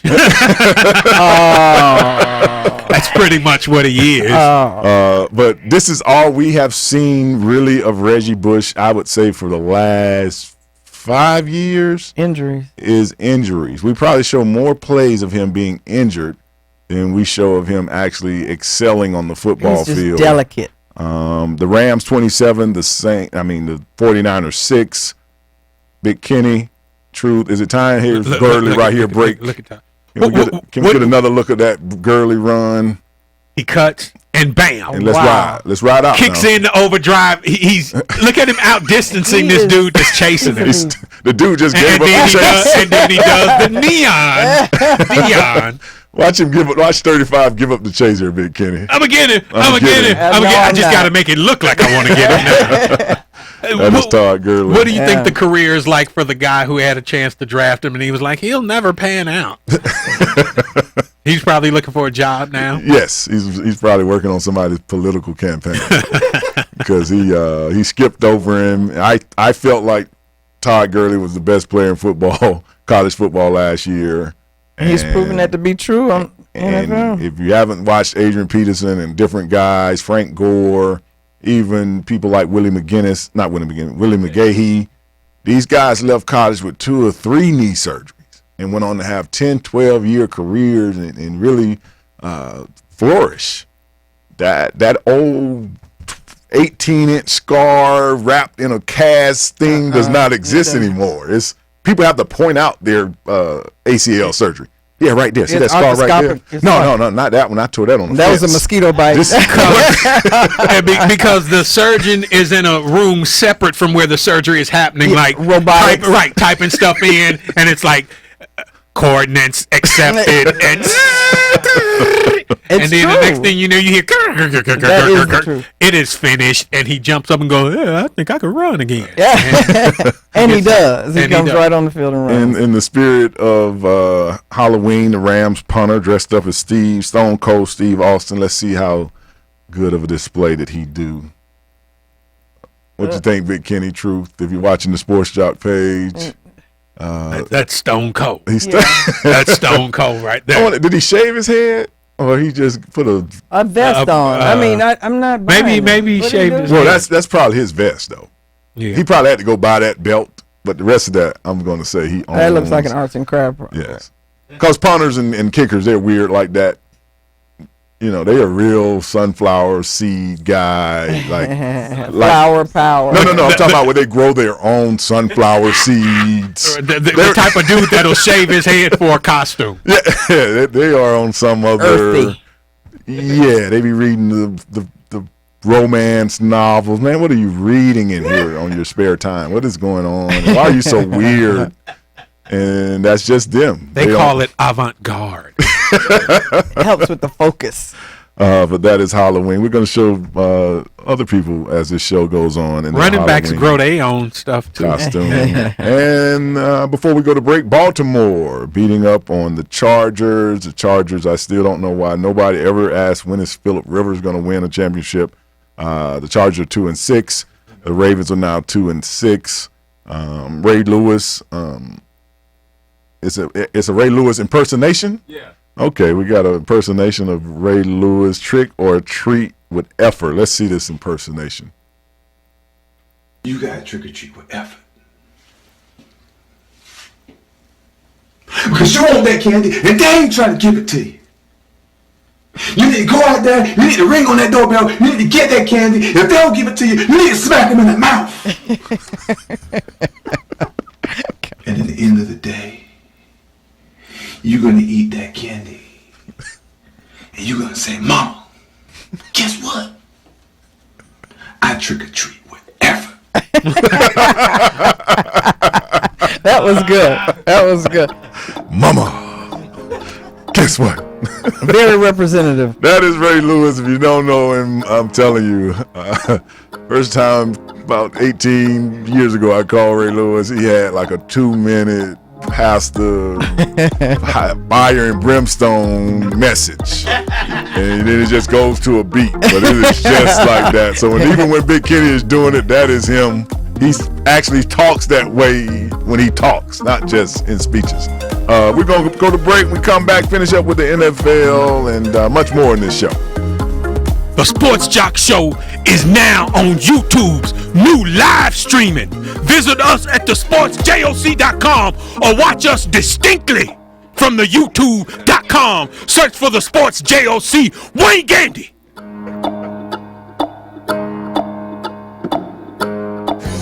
If you're a single man under the age of 35, you'd probably like to know what the ladies are looking for on an online dating site. A guy who had a few drinks and later got pulled over for buzzed driving. See, that could cost you around $10,000 in fines, legal fees, and increased insurance rates. And doesn't a guy who's back living with his parents but calls them my roommates just scream Mr. Right? Buzzed, busted, and broke. Because buzz driving is drunk driving. A message from the National Highway Traffic Safety Administration and the Ad Council. So I'm a cat, and I just moved in with this new human, and she's got this little toy she's always playing with, all day long. Tap, tap, tap, tap, bloop, bloop. She can't put it down. There it is. Oh, and get this. She even talks to it. Last week, she asked it for Chinese, and guess what? Egg rolls showed up. Like magic. Humans have cool toys. A person is the best thing to happen to a shelter pet. Be that person. Adopt. Brought to you by the Ad Council and the ShelterPetProject.org. Hey, what's up? Thinking about you. XOXOXO. Want to snuggle. ... JK. Hit me back. You getting these texts? ? We should hang later. I miss you. Holla at ya, boy. Holla back. Holla back. Holla back. Are you at home? Where are you? What are you doing? OMG. You are making me mad. Are you with your ex? You better text me back. I'm waiting outside your house. Relentless, aggressive texting is like sending an angry robot to deliver your message. When does the robot become dangerous? Let us know at that'snotcool.com. That'snotcool.com. Brought to you by the Ad Council. Hi, this is Terry Crews, actor, former football player, game show host, father of 5, and all-around big dude. I'm also an expert on drama. I know all kinds of drama. There's the good kind that comes with having a house full of kids. There's the bad kind like season-ending injuries. There's the necessary kind like having an agent in Hollywood. And there's silly drama like the drama around my percolating pectorals. And then there's the drama you can skip. Skip the drama that comes with not having your high school diploma or equivalency. Find free adult education classes near you and finish your high school diploma. Visit finishyourdiploma.org. Or text diploma to 97779. Message and data rates may apply. Reply stop to opt out. That's diploma to 97779. And leave the drama to actors like me. Brought to you by the Dollar General Literacy Foundation and the Ad Council. And now, back to the Sports Joc, Wayne Gandy. You gotta trick or treat with effort. Because you want that candy and they ain't trying to give it to you. You need to go out there, you need to ring on that doorbell, you need to get that candy. If they don't give it to you, you need to smack them in the mouth. And at the end of the day, you're gonna eat that candy. And you're gonna say, Mama, guess what? I trick or treat with effort. Welcome back to the Sports Joc Show. I'm the Sports Joc, Wayne Gandy. Arizona going to Cleveland. They are celebrating the king up there, but the Browns are going nowhere fast now, 2-6 after losing yesterday to the Cardinals, 34-20. Josh McGowan did make it back. A lot of speculation he would not play. He started the game, didn't really do much in his effort out on the field. Low percentage, threw for 3 touchdowns, but not a lot going on in this game for him. Carson Palmer and the Cardinals are 6-2 and really just a great performance once again by Chris Johnson, running the ball not just hard and fast, but consistently. I don't know if we've seen him play so many games in a row in one season, but I did learn that bullet that shot him down in Orlando is still in his trap. That they left it in there, if you don't remember, back in, I want to say March. Chris Johnson was at the stop sign with a couple of his friends. The driver, somebody came by in a drive-by, killed his friend that was driving. As Chris tells the story, he actually was leaning forward, looking for his phone or grabbing the phone on the floor, or something happened before the shooting that had him at a different angle. One of the bullets went in his trap. The doctors decided to leave it in there. But when you watch him play, he looks like that 2,000-yard Chris Johnson from about 7 years ago that played in Tennessee. And I'm quite sure a piece of hot lead hitting you can change a lot of things about how you see life, especially when it's still in your trap and you play football. So I'm quite sure there's some discomfort, especially he plays running back. So he's getting hit all the time in that area, and to think that it's a bullet still lodged into and I'm sure there are people who are hitting him purposely in that area just to make him sore and uncomfortable and to take him out of his game. Yeah, but he's playing great, over 100 yards again and leading this team. And this team, 6-2, Bruce Arians has them competing to win that division. One thing before we bring on our Raiders fan,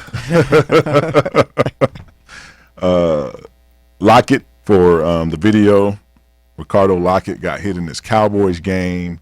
And when I was watching this, the thing that upset me was how Fox just made it more sensationalized it by sitting there. They wouldn't cut the commercial.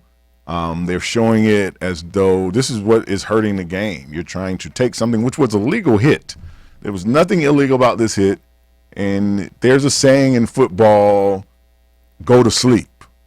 For you people that never played the sport or just are new to it, you can actually get knocked out. That is not some Newt Rodney, Bear Bryant story. It is an actual fact. You can get hit in your mouth. You can get hit legally and get knocked out. That is not something you make up, because some of y'all think some of this stuff is, oh, no, you get knocked out.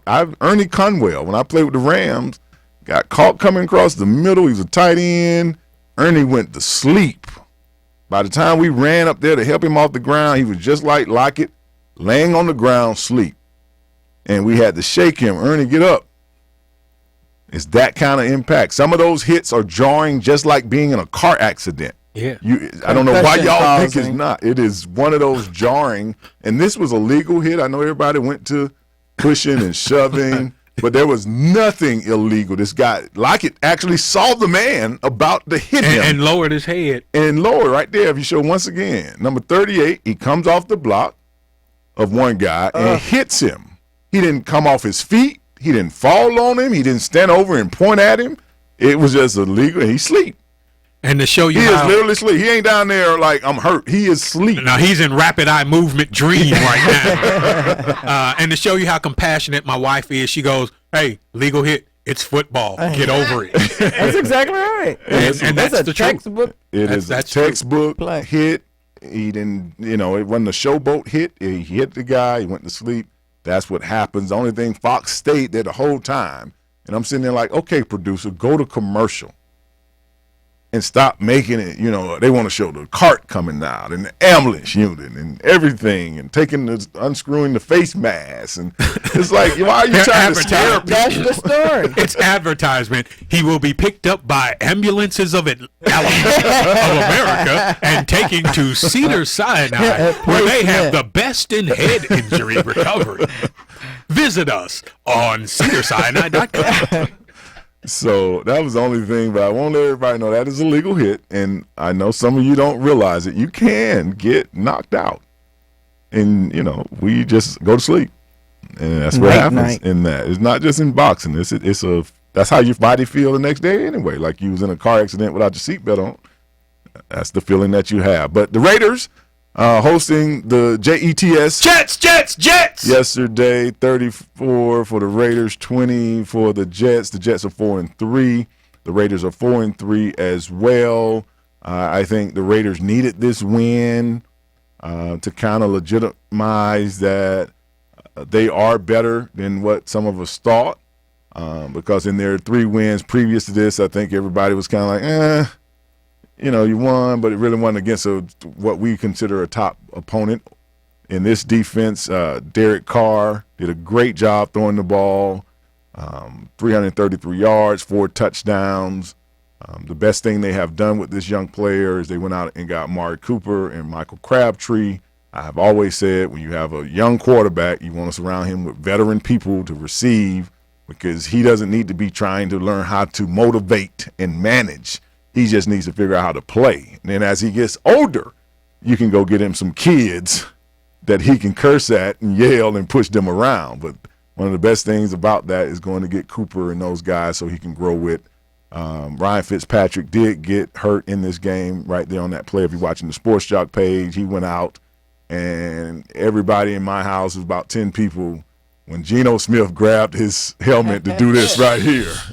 Everybody was like, yeah. Here we go. Geno Smith is about to get in the game. If you don't know, Geno got hurt early in the year. He missed like the first 4 games. But when he went over to grab that helmet, we was all in shock. At some point in the game, he even had to go out for a couple of plays, and Ryan Fitzpatrick came in for a handoff. But we have our favorite Raider fan on the phone. Good morning to you, Jared. That's our only Raider fan. Raiders. Oh, here we go. Listen to this, man. He's been practicing since yesterday. Oh, my goodness. Well, you text me about getting little Kenny, as you called him, on the phone. He's right here, Jared. You looking for me, Jared? You looking for me? Huh? I hear you looking for me. I'm right here. What you got to say, if it wasn't for Jared? your producers, I would have talked to you last week about this. But, you know how your producers are. So you're proud of your Raiders, obviously.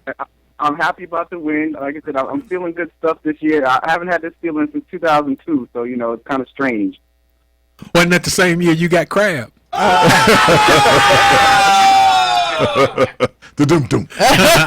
I'll be here all year. That deserves a drum roll. But, Jared, I must say you are playing much better than I think even probably you thought y'all had on the field. And Derek Carr is showing a lot of promise to be the guy that can take this team and turn it around and finally keep a quarterback more than just 2 years. And I think that's always unsettling when you keep changing quarterbacks. Yeah, that and the good stat I saw is there's only 5 teams in the AFC with a winning record. So besides that, all the undefeated teams, it's just the Raiders and the Jets, and we just beat them head to head. So next week is going to be a big game too, Pittsburgh. If we can handle that, I see playoff of a wild card berth in the future. So you can finally wear your Raiders gear with pride and not I shame. wear it all the time. I don't care. Which is obvious by how you keep calling in supporting. You just get used but with to it. with no excuses. That was a good game yesterday. You guys played and won fair and square. So congratulations on your win. And I know beating a good team like the Jets, it makes you feel like real men. So welcome to the W column, Jared. Wait a man up. Because trust me, when they lose next week, you won't have to call in, Jared. I'm gonna call you. We'll Skype you in next week. Hey, Sports Joc, what do you think their chances are going against Pittsburgh? Because Ben didn't play too well this week. Mm-hmm. So what do you think about him having another week under his belt? I think y'all have a very good chance of beating the Steelers. I think that even when I watch Ben's a tough guy, but you could tell that he is not as mobile as he's used to being, and he really struggled with that. He fought through it enough, and I think he does give them a better chance of winning, but you could really see something you never – I always think of Ben Roethlisberger. I think of John Elway. They were big. They weren't necessarily fast, but they were strong. They could get out of sacks. They knew how to move. Yesterday you could see how tentative he was about even sliding too far. And when you have that hesitation for the kind of quarterback he is, it kind of hurts your game. Now, especially with Le'Veon Bell, smoke one, being out. We do have that injury. You can show it right there where Le'Veon hurt his MCL on the play. It puts a little more strain on this team that really was counting. That's their star player to take the pressure off of Ben. Now he has a torn MCL. So I think with your receivers and how Pittsburgh doesn't get a lot of pressure like Pittsburgh teams are old, you can. No surprise if you beat them at all. I mean, okay, I'd like to hear that. Yeah, but enjoy your win. Give it up to my man Woodson. You got to give it up to my man Woodson. He said he was a senior citizen. He's leading the league in interception, AFC in interception. If I can ever see him in the frame, he's so deep back there. I never even get to see if Woodson playing today. Why is he? He out of frame. You know how hard it is to be out of frame on a 60-inch TV. They can't even capture me. Wide receivers get out there and go, where you come from? We're going to break. We'll be back more of the Sports Joc Show in just a second. Thank you for calling in, Jared. Oh, yeah.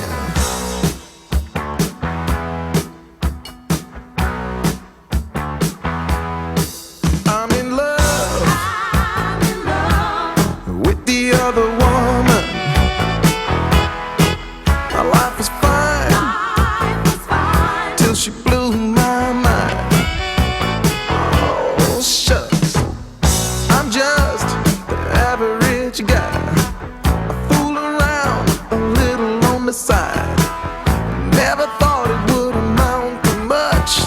Never met a girl whose love was so tough. You're so annoying. You're so annoying. Stop copying me. Stop copying me. Mom, tell her to stop copying me. Mom, tell her to stop talking to me. Kids will spend 10 minutes copying everything their sibling says. You're such a You're doofus. such a doofus. How about 2 minutes to brush their teeth? Brushing for 2 minutes now can save your child from severe tooth pain later. For fun 2-minute videos to watch while brushing, visit 2min2x.org. 2 minutes, twice a day. They have the time. Mom! A message from the Partnership for Healthy Mouths, Healthy Lives, and the Ad Council. Confusion ever someone or have sudden you trouble had speaking, understanding? Understanding trouble? Have you sudden have or speaking someone ever confusion? Have you ever had sudden confusion, trouble speaking, or understanding someone? It could be one of the 5 signs of stroke. Sudden weakness or numbness of the face, arm, or leg. Sudden trouble with vision in one or both eyes. Suddenly having trouble walking or difficulty with balance. Or a sudden intense headache that comes out of nowhere. If you or someone you know has any of these symptoms, don't wait. Call 911 immediately. You can make a difference in someone's life. Someone you love. Maybe even your own. Time lost is brain lost. Find out more at powertoendstroke.org. Brought to you by the American Heart Association, American Stroke Association, and the Ad Council.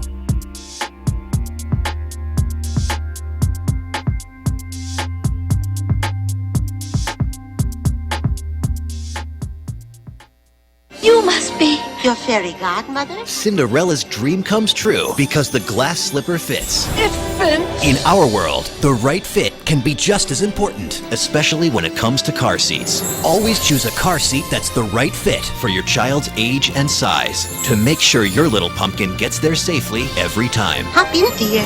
Thank you. For more information, visit safercar.gov/the-right-seat. This message has been brought to you by the National Highway Traffic Safety Administration and the Ad Council. So I'm a cat, and I just moved in with this new human, and she's got this little toy she's always playing with, all day long. Tap, tap, tap, tap, bloop, bloop. She can't put it down.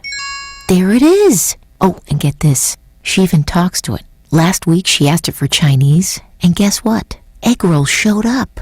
Like magic.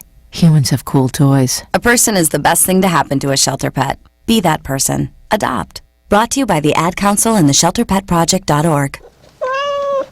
You're so annoying. You're so annoying. Stop copying me. Stop copying me. Mom, tell her to stop copying me. Mom, tell her to stop talking to me. Kids will spend 10 minutes copying everything their sibling says. You're such a You're doofus. such a doofus. How about 2 minutes to brush their teeth?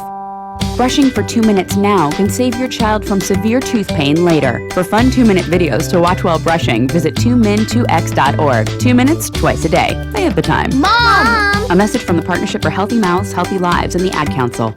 Confusion ever someone or have sudden you trouble had speaking, understanding? Understanding trouble? Have you sudden have or speaking someone ever confusion? Have you ever had sudden confusion, trouble speaking, or understanding someone? It could be one of the 5 signs of stroke. And the Ad Council.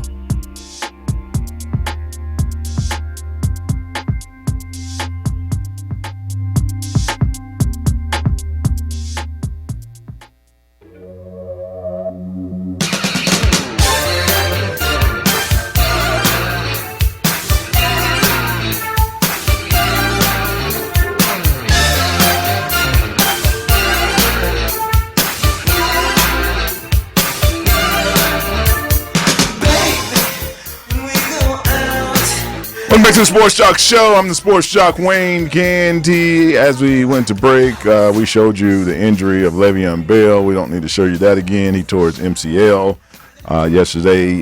The Ravens, Steve Smith Sr., as he puts on his jersey now, he blew his Achilles out. He was already speaking of retiring at the end of this year, so that might be the last play you see him. He might use it as a springboard to try to come back and play one more year, not to leave on an injury. We showed you the Reggie Bush play. He's supposedly out for the rest of the year as well. We will see after the MRI. And the Bears, Chicago Bears, who lost to Minnesota 23-20. Yesterday, Matt Forte, their star tailback, left, and they're waiting on an MRI to say whether he will finish the season. Pittsburgh did not only lose Le'Veon Bell, they lost the game to the Bengals, 16-10. The Bengals are now 7-0. Yes, I said the Bengals. Mm-hmm. The Cincinnati Bengals. Chili on top of spaghetti. Bengals. Never been to Cincinnati. That's how they eat their spaghetti. They put chili with beans on top of it. That's how they eat their spaghetti. Sounds yummy. 7-0. Really looking very dominant, winning games. Because, you know, during a season, you want to win games all kinds of ways to really show that, hey, I can be in any game. You want to win being ahead. You want to win in a tie. You want to win in overtime. You want to win coming from behind. And that's what they did in this game. Steelers were unable to just run the clock out at the end and keep them off the field, which is unlike a Steeler team. Steelers are 4-4. The Bengals are 7-0. In a snoozer, the Texans beat Tennessee. That's all we'll talk about on that. And just the way you said it. Yeah, I'm Texas. All right. Neither one of those teams are going anywhere. Moving on to do anything. And Sunday night game, Denver hosting the Packers. Both teams went into the game 6-0. The Broncos prevailing 7-0 now. The Packers are 6-1, and they were just off for a night. And no matter how great of a team over a 16-week period, you're gonna have one or two hiccups. That's why it's so hard to go 16-0. Most of your good teams are 13-3, 14-2, because you have hiccups. It is a game of emotion and physicality, and people start marking you down on their calendar to be like, oh, we beat so-and-so. We lost all the other games, but we at least won this game. And that's how some people seem to be. Peyton and Aaron Rodgers, I mean, we've seen them do great things in their career, so they're going to have average games at sometimes. C.J. Anderson for the Broncos running for 101 yards on 14 carries. But the Packers are just like the Patriots. I always tell you, you don't want to be the team that plays them after they lose. You want to be the team that beats them. So look for them to bounce back next week.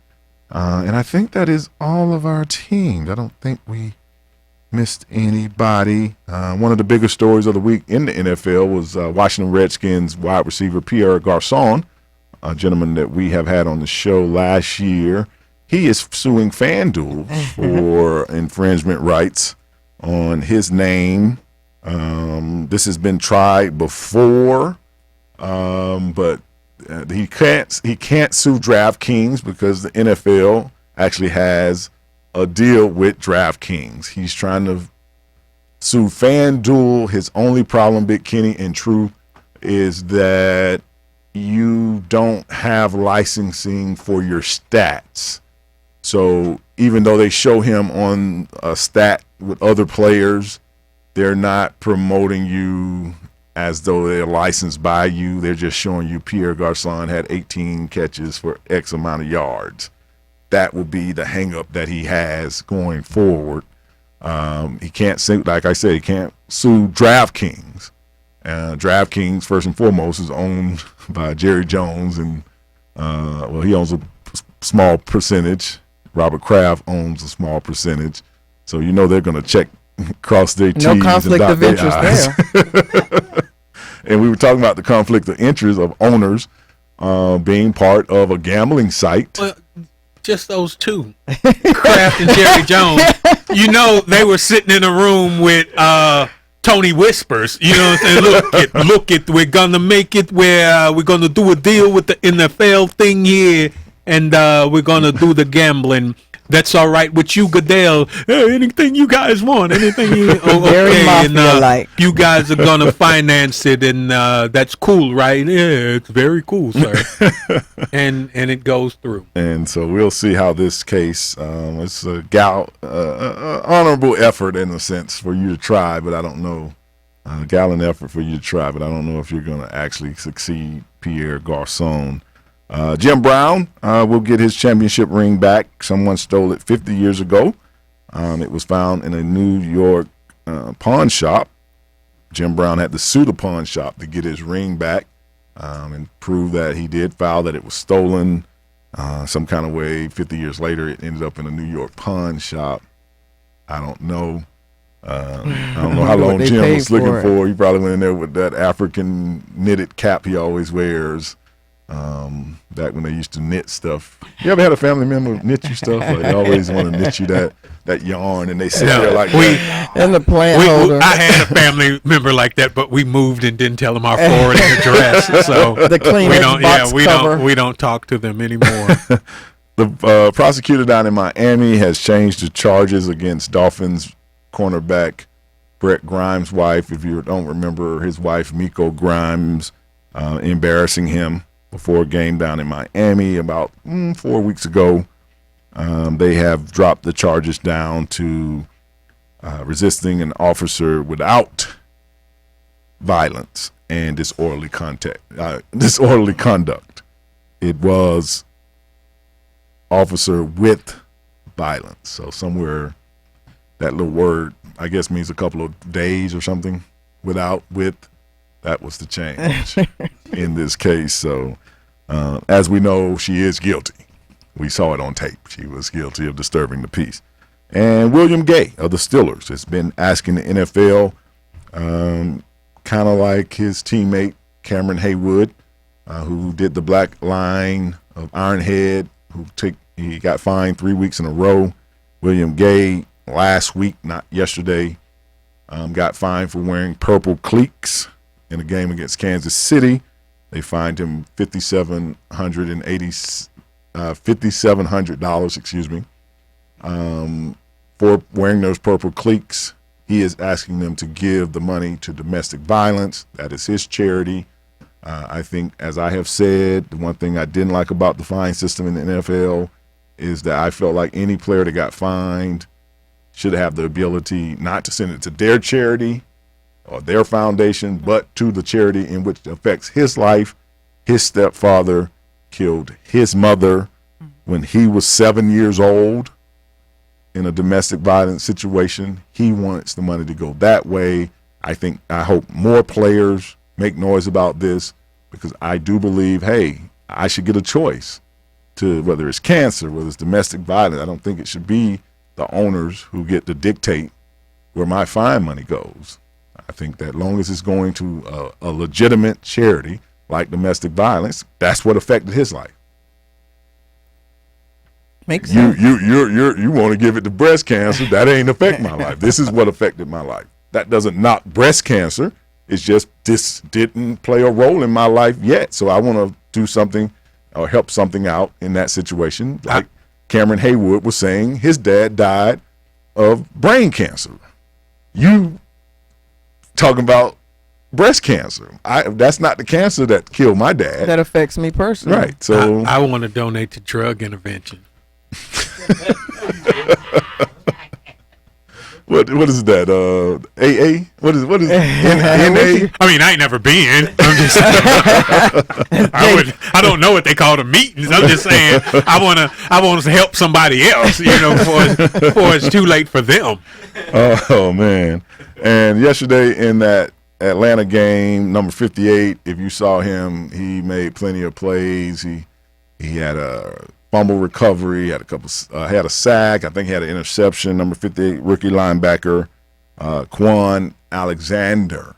His brother was shot and killed in Anderson, Alabama on Friday at the age of 17.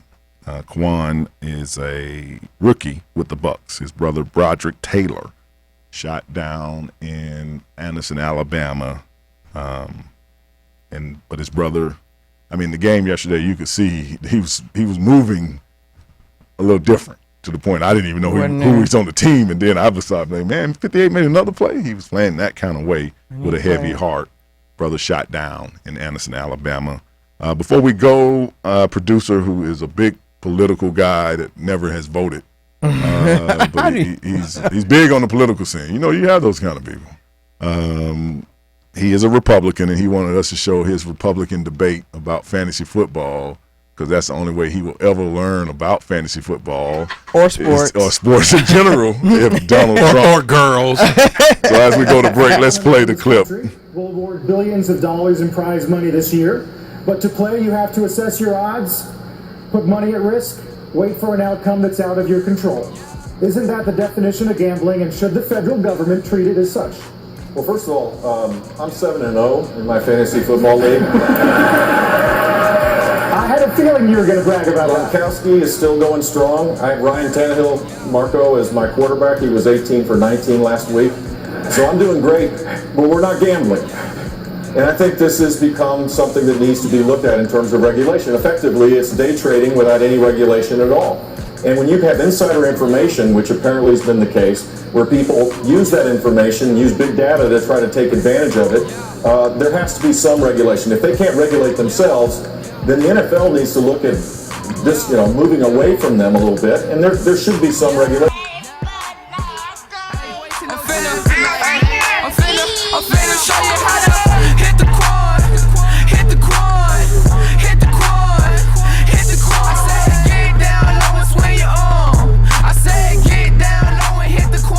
A boy born in Joplin, Missouri was fascinated by anything with wheels and a motor.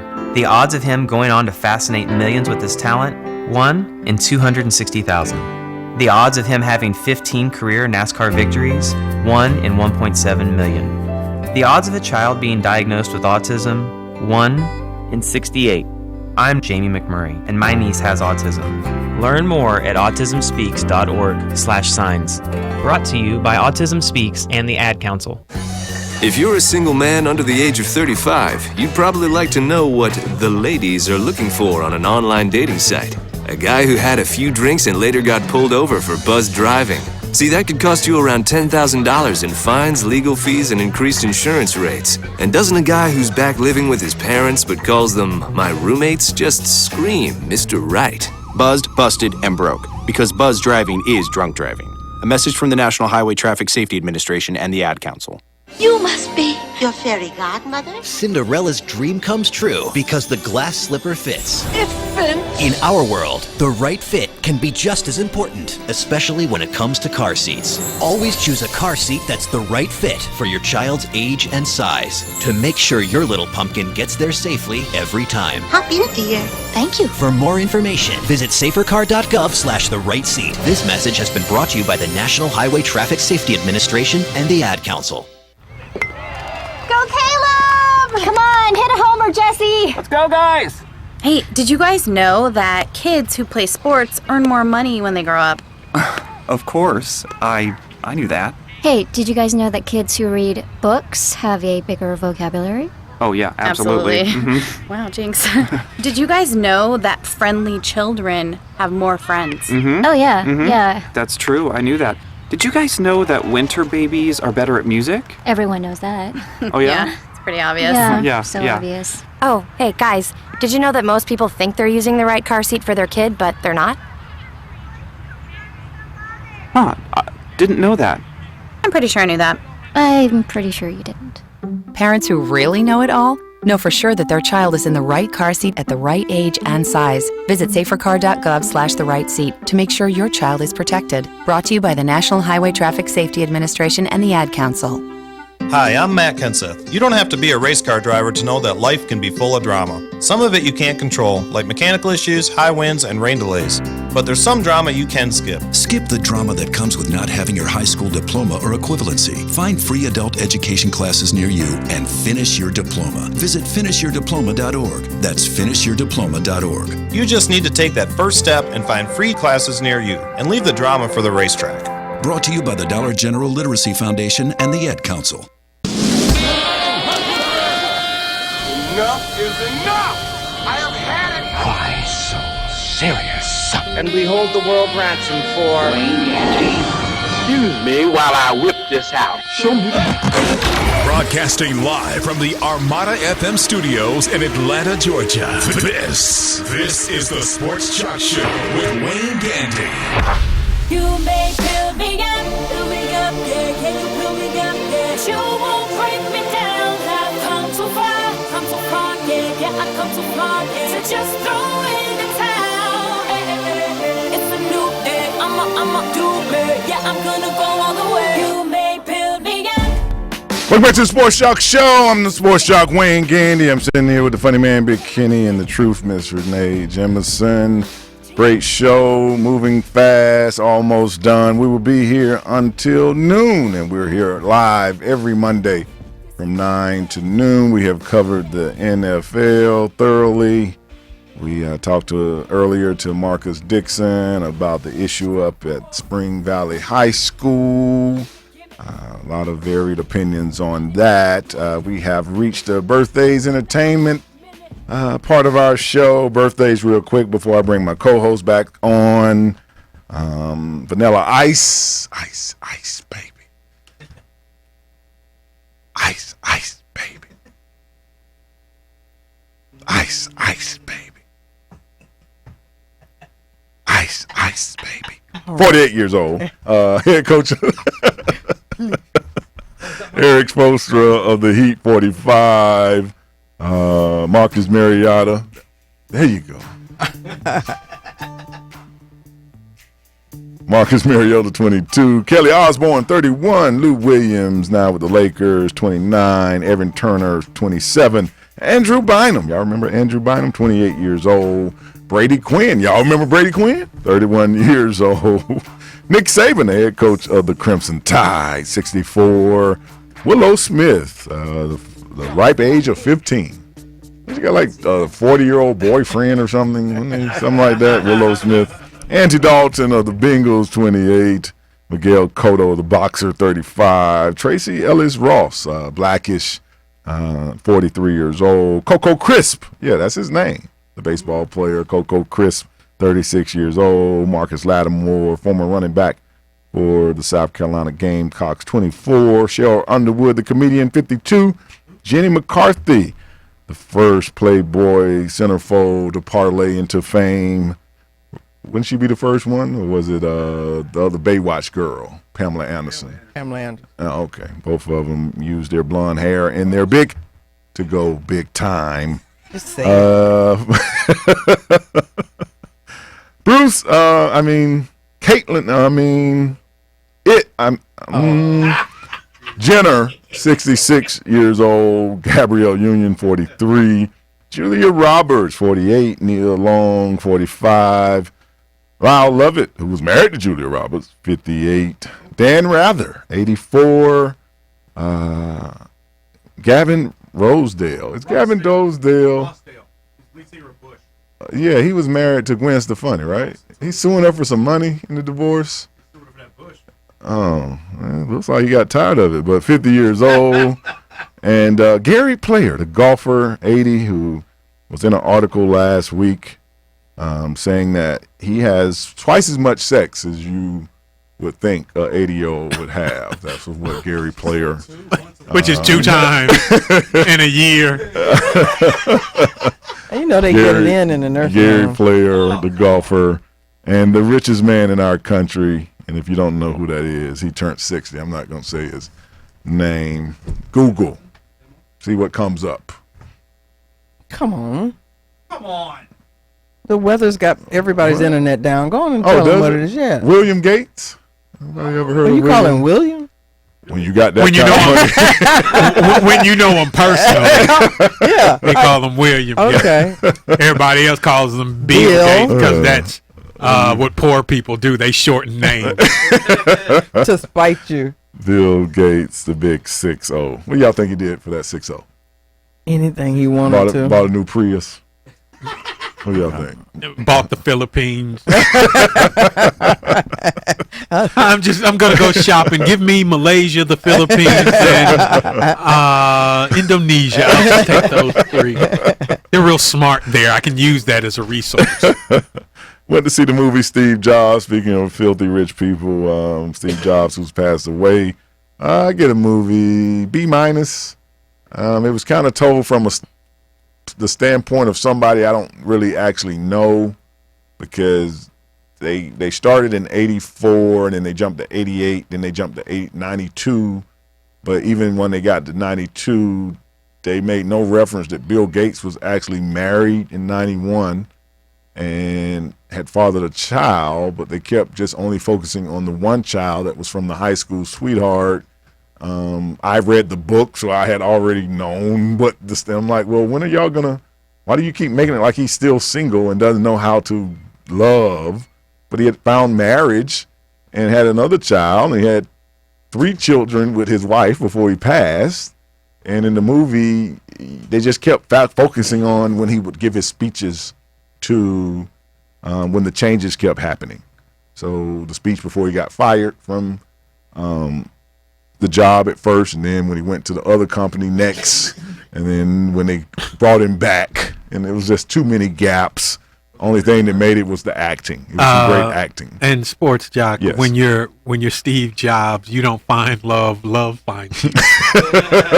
Love is actively seeking you, like Googling you and got a little location finder, right?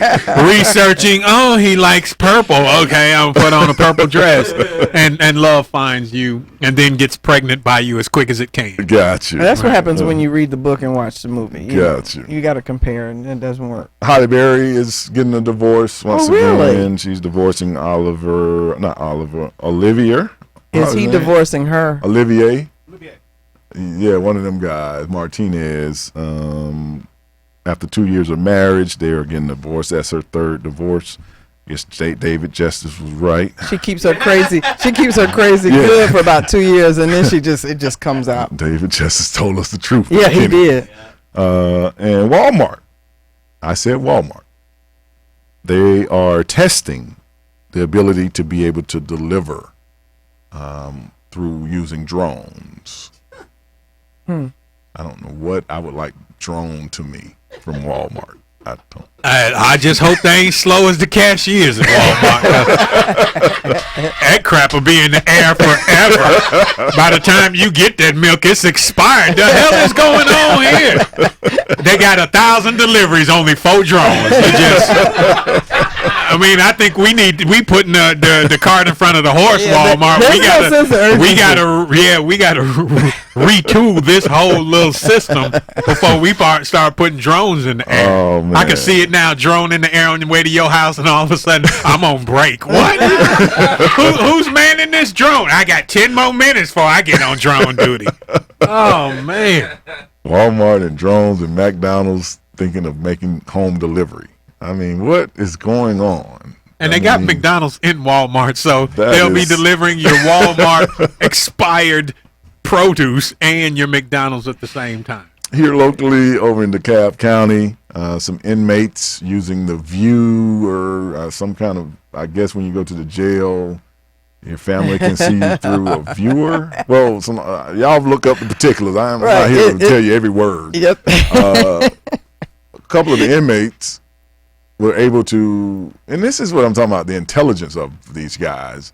They were able to film a video through the viewfinder or viewer. Straight out of an Empire. A 2-minute and 27-second video that went out.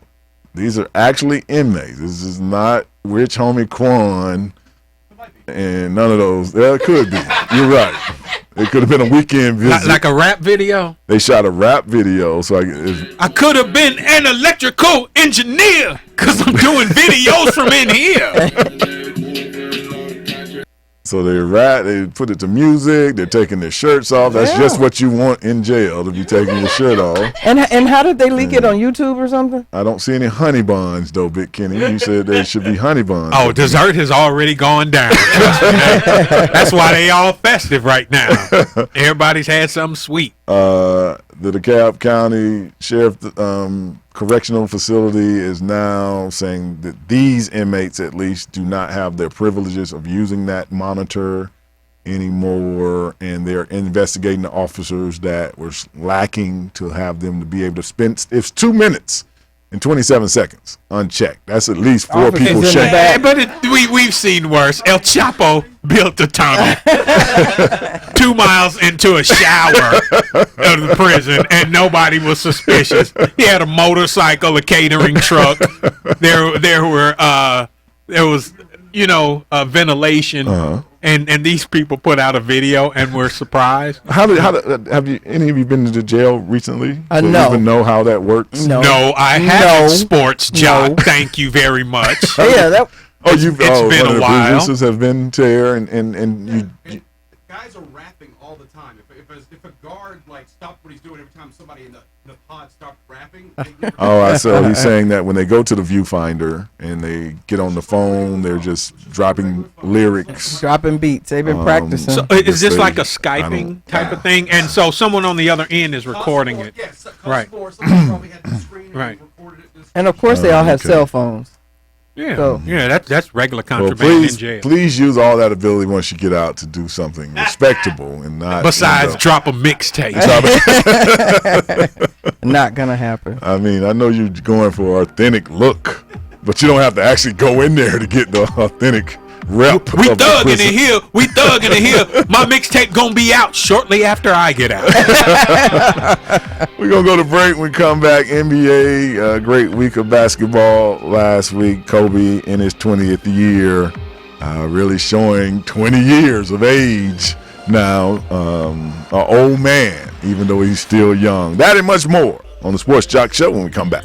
Sports Joc Show is now on YouTube's new live streaming. Visit us at thesportsjoc.com or watch directly from youtube.com. Search for the Sports JOC, Wayne Gandy.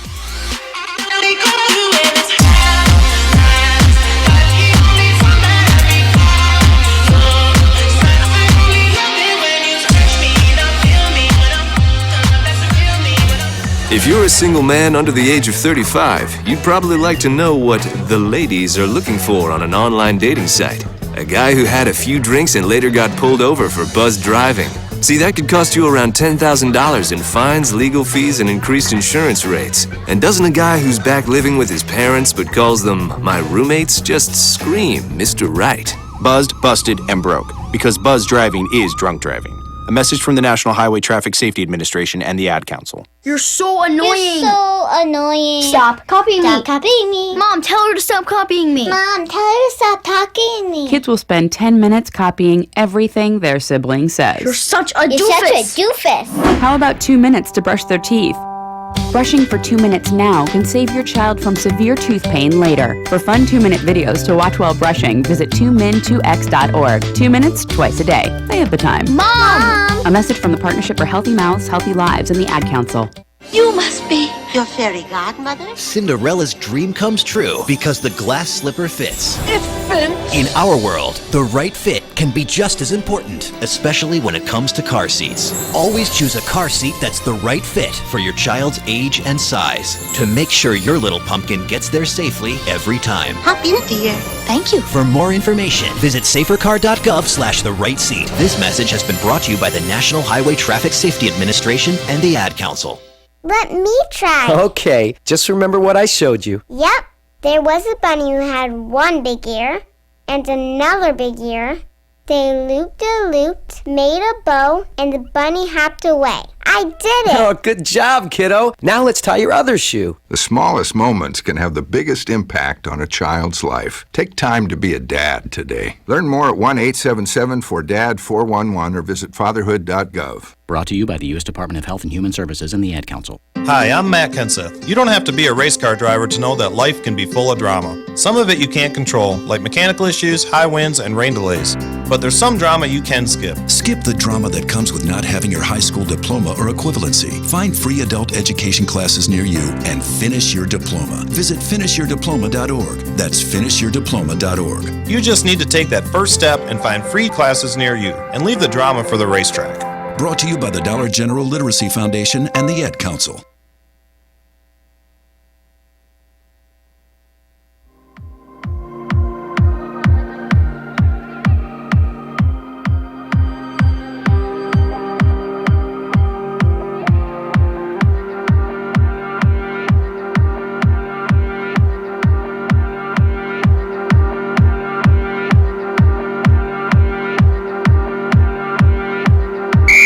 Center Court on sports, news, gossip, blah, blah, blah, blah, blah. Welcome back to the Sports Joc Show. I'm the Sports Joc, Wayne Gandy. Just a little high school football. Great Atlanta Christian, number 2 and 2A, defeating number 8, Lovett, this past Friday. That's locally 34-7. Down in Florida, my high school, with kids being in trouble, had to concede, forfeit their game. Just, back to how it used to be. We're 1-8 now, but it's always next year. It's always next year. It's always next year. And let's send our condolences out to anyone who might have family on that Russian plane that fell out the sky. 224 people died in that crash in the mountains of Egypt. 25 of them are speculated to be children. They were 23 minutes into the flight. I don't know whether it's my age, but it seems like in the last year it's been a lot of falling flights, missing flights. Did they ever find them people in the ocean? They're still looking for those people, huh? Gotcha. Oh, they just don't cancel the whole thing from what they're saying around here. They don't stop looking and everything. It's just, it'll be a movie. Somebody call me. I put my get in on it. I don't know if you've ever searched for stuff in the ocean, but it ain't like, look again. You might. I think you might have find like something. A tail fin or something. I don't even know if that was verified. Can go to that plane. And some European airlines after this flight have said they're not flying in that region anymore because speculation that somebody might have shot the flight down. You never know. And in other news, all of those people that went missing on that plane were delivered to Bill Gates' house like, happy birthday! Because that's what he buys is people who disappear. The Hawks, Thabo Sefolosha, filed his silver suit last week, $50 million. He is trying to sue the city of New York. Thabo is gangster because he sued everybody. He sued the city of New York, the police department, and the officers. He got 3 of them. He's trying to make sure he come up. Get it on. If you don't know, he's trying to get a triple-double. Back in April, the forward for the Hawks was in town, and they went to a party. Him and his teammate Pero Antique to one of the nightclubs to celebrate one of their friends' birthday in that club. I think the guy played for the Pacers. He got stabbed as they came out. Both Thabo Sefolosha and Pero Antique at some point got handcuffed for obstruction of justice. In taking Thabo down, he broke his ankle, and about a month ago he was cleared of criminal charges, and now he is suing the city of New York, the police department, and the officers for $50 million. One of the one of the officers that was involved in that got reassigned as a resource officer. So, in South Carolina? Yeah, in South Carolina. So he's not even on the streets of New York anymore. So we don't have to worry about him hurting anybody else. Last week, the Golden State Warriors got their rings. Let's see what the Golden State Warriors came up with. They beat the Cleveland Cavaliers in the finals last year. This is their ring, number 30, which means that is Steph Curry's ring. A lot of diamonds. 30 diamonds in it. What's the glow in the dark part? It glows in the dark? The diamonds glow in the at least 4 of them glow in the dark. Yeah, because it's not enough to have all the other diamonds glowing in the dark. That would make it a mood ring. I need glowing diamonds in the dark. It's big. But there he is. I mean, it's been 40 years since they won. I think they won a championship back in the 70s. Oh, they got some baguettes. That is their ring. And did you know just for 30 cents a day you can feed a child in a developing country and everything? Where do you even get glow in the dark diamonds? At Bill Gates' house. He's sitting around with, you want some of these? I got a whole bowl full of them. Just grab you some. In the spirit of Halloween, LeBron James dressed up as Prince for Halloween. What do y'all think about this costume here, Big Kenny? That is the Cavs team as a whole. That's very suiting for J.R. Smith to be holding a bottle. He's a baby. And that is LeBron in the front. As he looks more like somebody from the Gap band. You dropped a bomb on me. He's a mixture. But that is the Cavs team for Halloween. We got some other Halloween photos just to real quickly. It was Halloween. And that is Pam Oliver on the left. And I can't really tell who that is.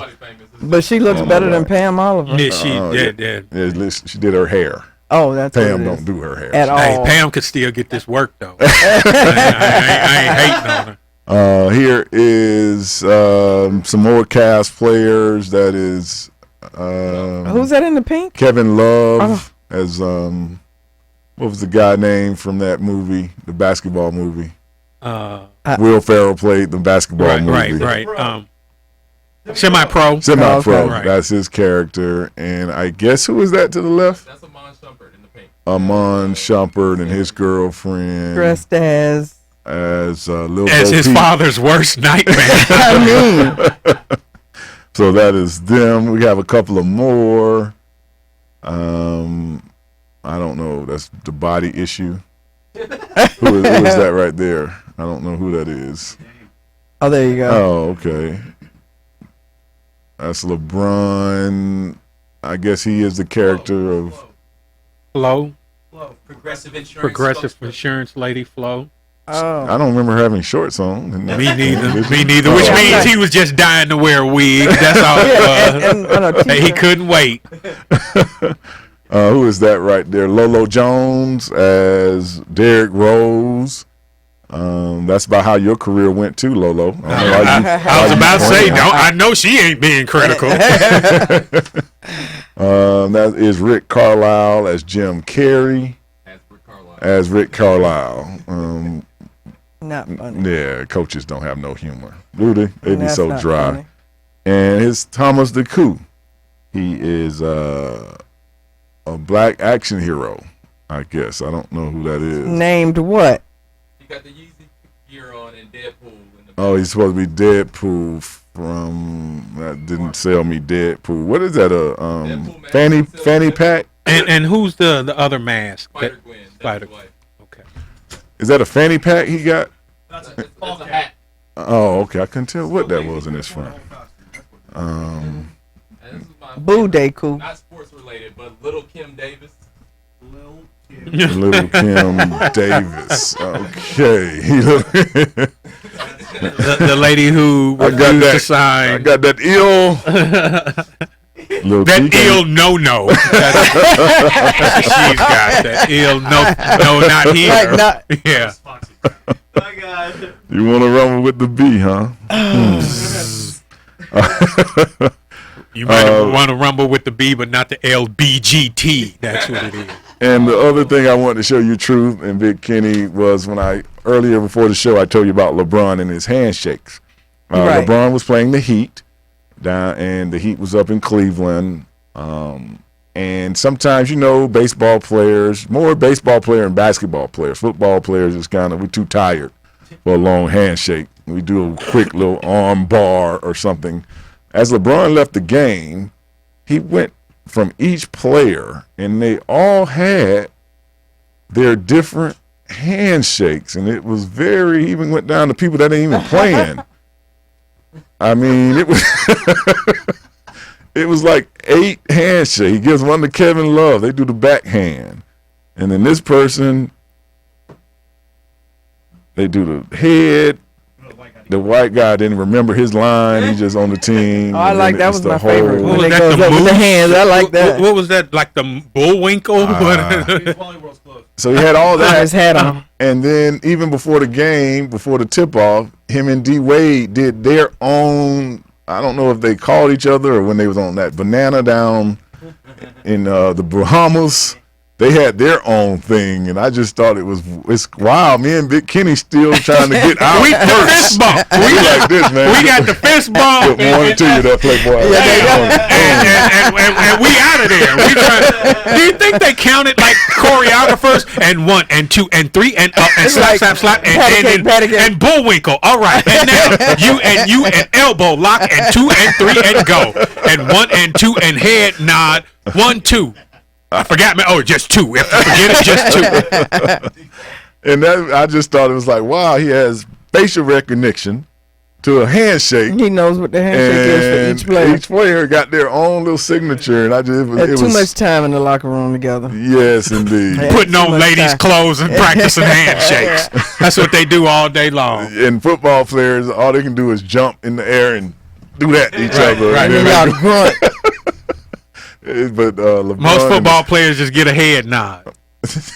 Yeah, good job. Slap on the butt. Yeah, slap on the. Well, it's more on the hip. Okay, correct. I don't know. Everybody's always had that wrong. I'm really aiming for the hip, the IT band, right there. But since I'm tired and you're moving, what was the guy? ends up You know this in the back. conversation is not. Who was the dude from Missouri? Michael. He wasn't Michael aiming Sam. for the hip. Michael Sam's was not And nor going is for your that. explanation gonna change He was public the one opinion. dude giving the hip slap. They was like, man, don't be gripping me, bro. You gripped me that time. You just supposed to smack. Open hand. Why's your hand cuffed? And tomorrow we still gonna say good butt. Good play. I'm not even on your team. Why are you helping me up off the ground?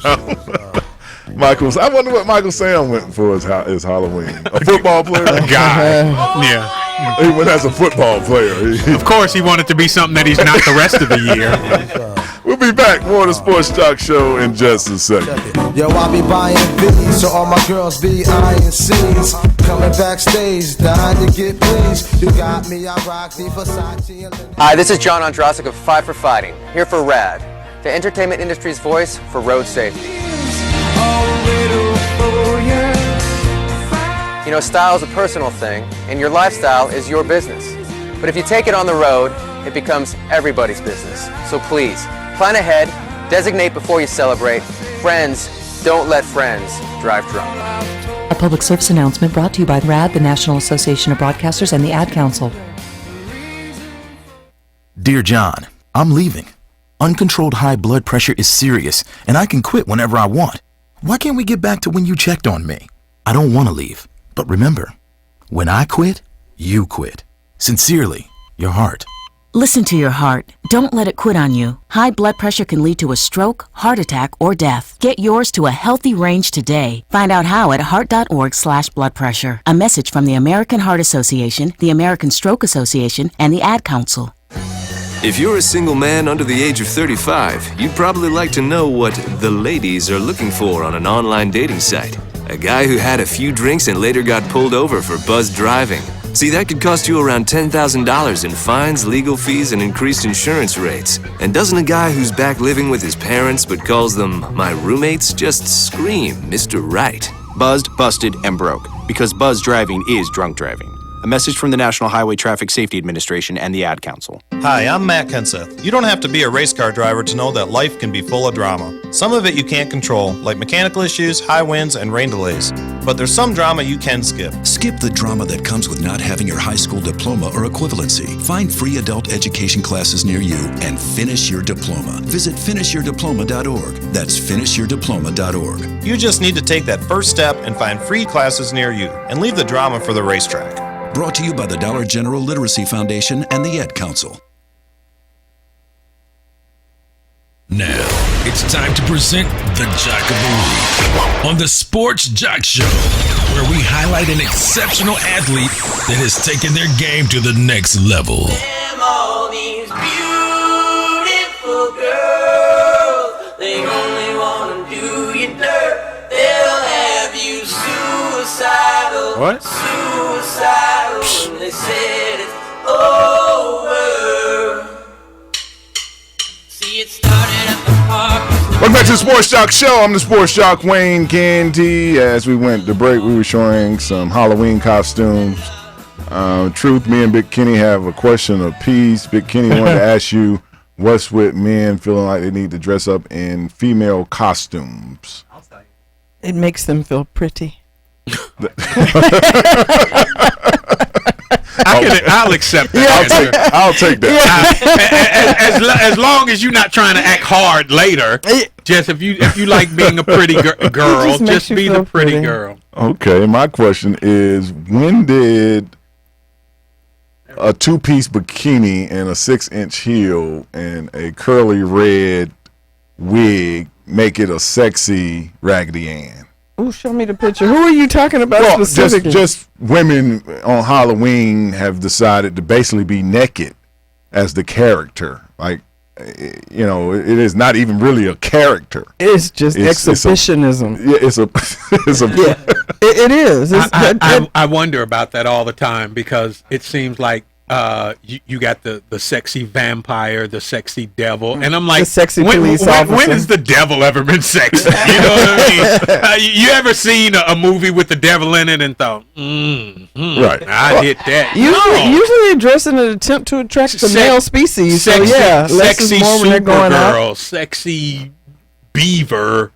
Right. Well, that gets more feedback mermaid from the male species, and typically that's what those women are looking for. Some so feedback. Listen, it's a day to let the whore out. Is that what you're saying? Yeah, and it's appreciated. If you want more attraction from the male species, say yes more. You know what I mean? We really, you don't even have to. You could forego the expense of a costume. It doesn't matter what you have on. Yeah, just say, hey, I will. And we be like, they can take off a moo-moo as long as there's a yes. Hey, I'm telling you. Now, pull her out of tomb. It is after 11 o'clock, which we get on some touchy subjects. So I'm gonna send a disclaimer out there to give you 30 seconds. Well, send the I'm gonna give children you out the 3 room. seconds to move kids out the room before he lets me off the leash.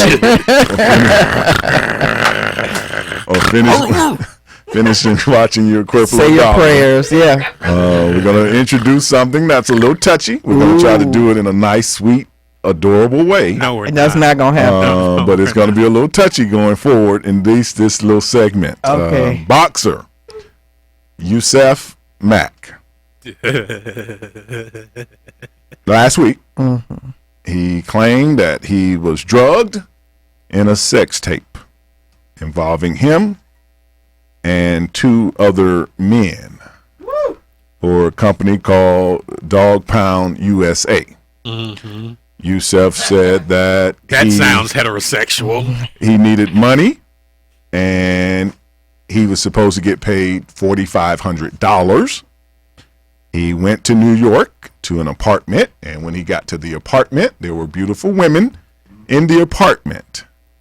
And at that time, he got excited, and he was going to do this porn for money.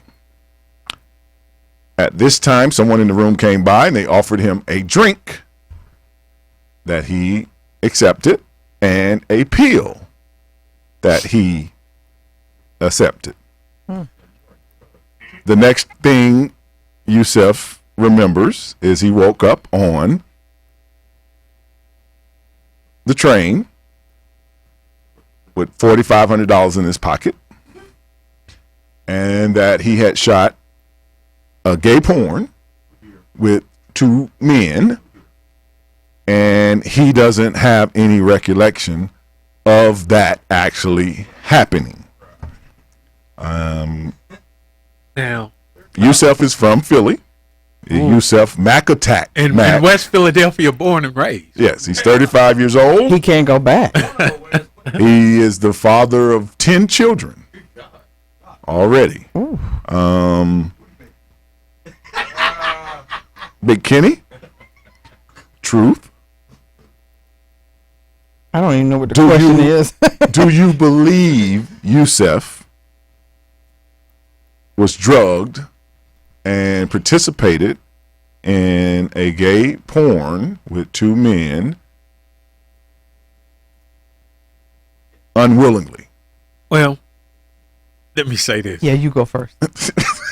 He said when he saw the women, he requested the drink so he could get ready to perform with these women.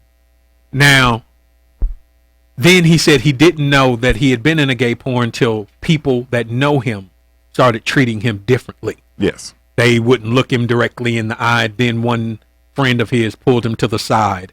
Now, put aside where they saw the gay porn video. We're not going to get too deep with this investigation. We just going to stick with Yusef's story. Now, I would be more inclined to believe that you were drugged and didn't remember what happened had you not made it to the train with your $45 intact. You know what I mean? I would expect you to wake up on some, I was robbed, I didn't know where I was in an alley. This dude made it to the, I don't know if you've ever been to Union Station, but it ain't just one train leaving for Philly. You got to know what you're doing when you're there. So he navigated his way from Philadelphia to New York, made this video, and was aware enough to navigate his way back to Philadelphia with $4,500. Well, he didn't wake up in Philadelphia. He just woke up on the train. Still in New York. Well, I'm saying he said he was on the train. Yes, he had made it to the train. So you made it to the train, and then you was on the train like, hey, I'm on the train. What? Where does money come from? Why am I sore? You didn't have any idea yourself. He said you don't remember posing for the picture like this. You know what I mean? He got the whole pictures with him. He don't look drugged up in the picture. He said he has no recollection. He did, from what the report said, he was an active participant in this form of entertainment for some. Well, I guess in a threesome. You would have to see the movie to really determine whether or not. Not you, sir. Not you, sir. Oh, okay. I can barely take How to Get Away with Murder. And the film in question is called Holiday Humpin', by the way. So it's a festive with release. 2 other actors called Bam Bam and Young Buck. Bam Bam and Young Buck. Yeah. And now when they were introducing them before the pill kicked in, that didn't tip you off. Like, you said, here go my boy Bam Bam and this Young Buck. And he was like, is this a cage fight? Why are we here? I'm feeling a little, ooh, that drink was good. Come on, man. The things people do for money. He admitted he was short of cash, which led him to this. Led him to that. It's quite possible. You still short of cash when you realize as guys, it's like, I still got to pay these people. I figure when you had 10 kids, you probably are short of cash every month. Yeah. And he was engaged. He's engaged. Even at $4,500, it's not 10 kids is short of cash. And maybe, they're still hungry. Maybe it was something he didn't think anybody else would see. I know he was surprised when they was like, man, you on a gay porn. He was like, how you see that? Where did you see that at? I thought you didn't watch gay porn. But obviously somebody in his circle, well, a lot of people in his circle. Well, he is adamant that he did not know, and he said his whole life, I've been called a whoremonger. I love females, is his quote. I love women's. I don't love men's. So the Dog Pound, which is the company who's been around since 2002, is filing a claim against him for defamation. It's going to cost way more than $4,500. That he is being untruthful about participating, and that's what he came there for. So I'm sure there's some kind we'll of. have to wait and see. He had to sign something before he was drugged. Some kind of release. Well, I want you to research this video. And why? Listen, because he's the producer. The producer's supposed to research this stuff. Right? What do you need to know? To verify his Yusef. Look at him. He like, which you one? Google it. You're a computer expert. Just and our producer just quit. Just look through your collection. That's all you go. He just quit. Go to your little box under the bed and look through it. Isn't that what producers do? They're supposed to research the material. Hey, listen. Barbara Walters just don't land in a cave in Pakistan. No. Somebody went and talked to Ahmed to get her directions to the cave. No. And I would just like to say apologies to Amon Shumpert. You know what I mean? I was just judging this guy 5 minutes ago for wearing spandex. You forgive him. And then here LeBron, comes wear your flow outfit. Yeah, man. wear your flow wig and do And your feel pretty. Hey, LeBron, one from me. Go do your thing, buddy. My opinion is that Yusef knew what he went there for. He was going to need that alcohol and the pill to actually do it. He probably is not the guy that's in the tape, but for the love of money, and he figured like Big Kenny, I'm going with what that little part where Big Kenny's saying, I don't actually know any gay people that will bring this back to me. I think I'm safe. So, hey, I need this $4,500. I'm here. They probably just said, I'm bringing you here to shoot a porn. They probably didn't say it was a gay porn. I got here. This is what it's for. You game? What y'all got anything strong to drink up in here? Anybody got some Molly? Yeah. And, I don't know if you can shoot a full gay porn and have no recollection. That GHB, that's a hell of a drug, ain't it? I'm saying, because I done been in some wild situations on drugs and alcohol, but hey, hold on, bro. Hold on. You just my cousin, folks. You know what I'm saying? No, bro. Hold on. You get on that side of her. We can't even be on the same side of this woman right now. So, Yusef, Mac Attack. That's what his name. We'll see if this be a continual. He probably might just go and ride with it. Yeah, when the sequel comes out, we'll know. We'll be back for the Sports Joc Show right after this. The Sports Joc is now on YouTube's new live streaming. Visit us at thesportsjoc.com or watch directly from youtube.com. Search for the Sports Joc Wayne Gandy. Ow!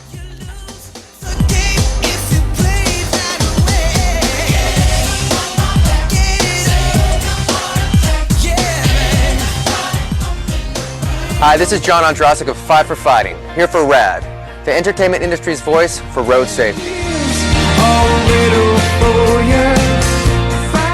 Style is a personal thing, and your lifestyle is your business. But if you take it on the road, it becomes everybody's business. So please, plan ahead, designate before you celebrate. Friends, don't let friends drive drunk. A public service announcement brought to you by RAD, the National Association of Broadcasters, and the Ad Council. Dear John, I'm leaving. Uncontrolled high blood pressure is serious, and I can quit whenever I want. Why can't we get back to when you checked on me? I don't want to leave, but remember, when I quit, you quit. Sincerely, your heart. Listen to your heart. Don't let it quit on you. High blood pressure can lead to a stroke, heart attack, or death. Get yours to a healthy range today. Find out how at heart.org/blood pressure. A message from the American Heart Association, the American Stroke Association, and the Ad Council. If you're a single man under the age of 35, you'd probably like to know what the ladies are looking for on an online dating site. A guy who had a few drinks and later got pulled over for buzzed driving. See, that could cost you around $10,000 in fines, legal fees, and increased insurance rates. And doesn't a guy who's back living with his parents but calls them my roommates just scream Mr. Right? Buzzed, busted, and broke. Because buzz driving is drunk driving. A message from the National Highway Traffic Safety Administration and the Ad Council. Hi, I'm Matt Kenseth. You don't have to be a race car driver to know that life can be full of drama. Some of it you can't control, like mechanical issues, high winds, and rain delays. But there's some drama you can skip. Skip the drama that comes with not having your high school diploma or equivalency. Find free adult education classes near you and finish your diploma. Visit finishyourdiploma.org. That's finishyourdiploma.org. You just need to take that first step and find free classes near you, and leave the drama for the racetrack. Brought to you by the Dollar General Literacy Foundation and the Ad Council.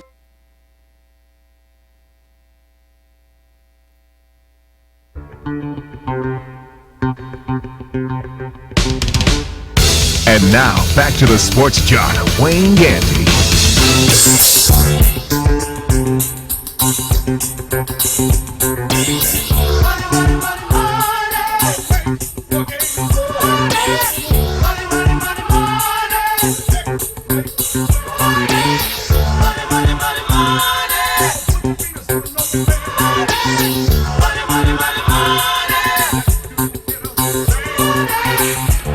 Welcome back to the Sports Joc Show. I'm the Sports Joc, Wayne Gandy. We have reached the ocean. We are winding down.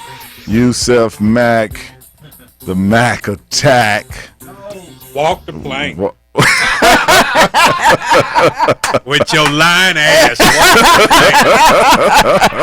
You just jumped right now, Yusef. I can't defend you. I mean, you know, I know some great defense attorneys. Trust me, I wouldn't be here if I did not know them. They would look at him like, nah, bruh, I ain't gonna take this one. I didn't want to be claimed to be a gay basher if I threw him in the ocean. He said bash.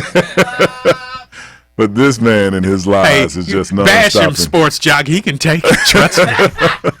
I can't. Glenn Rice Jr., the son of the big dog Glenn Rice, got shot at rapper T.I.'s spot, 925 restaurant. The former NBA player arrested near the crime scene. There was a shooting there last Sunday. One person was hurt.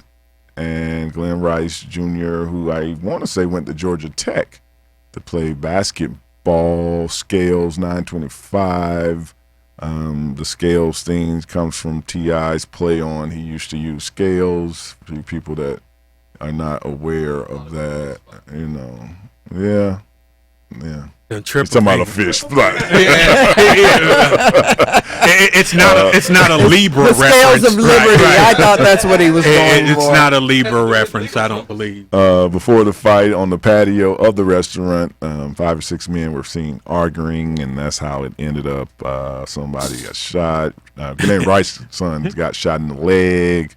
The shooter, as far as I know, was still on the loose. I don't know if they found him, but the big dog's son, Glenn Rice Jr. In a related story, the Sports Joc crew luncheon has been canceled at Scales 925. We will be going somewhere safer than that. Jamie Foxx impersonating LeBron. Let's get see Jamie in action. When the last time Jamie shot a movie? What was it? Black Annie. Okay. He's busy. His face is right here. See, watch my chin. And now once you do that, you gotta look around.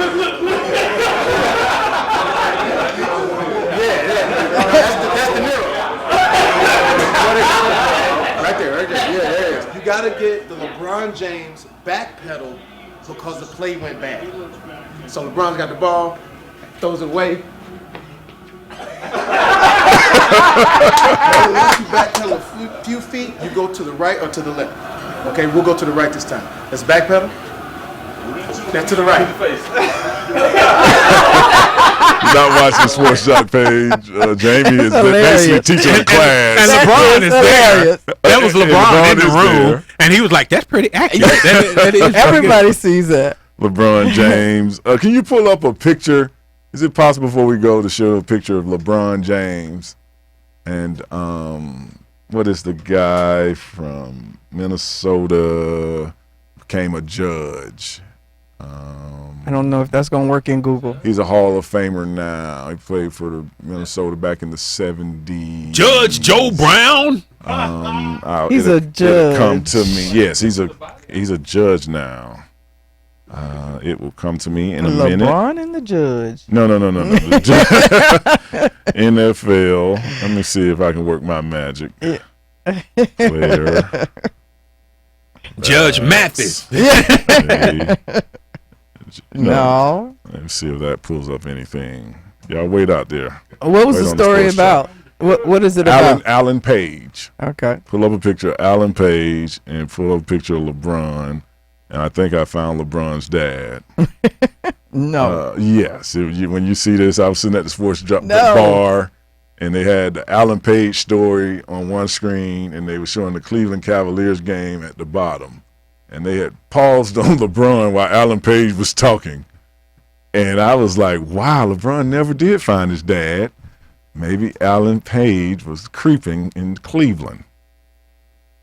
Alan Page, who is a Hall of Famer for the Vikings. And they look alike. That is. Can't you see LeBron with in about 20 years? Yeah. Allen still got more hair than LeBron now, but that's an old picture of Allen. If you can see.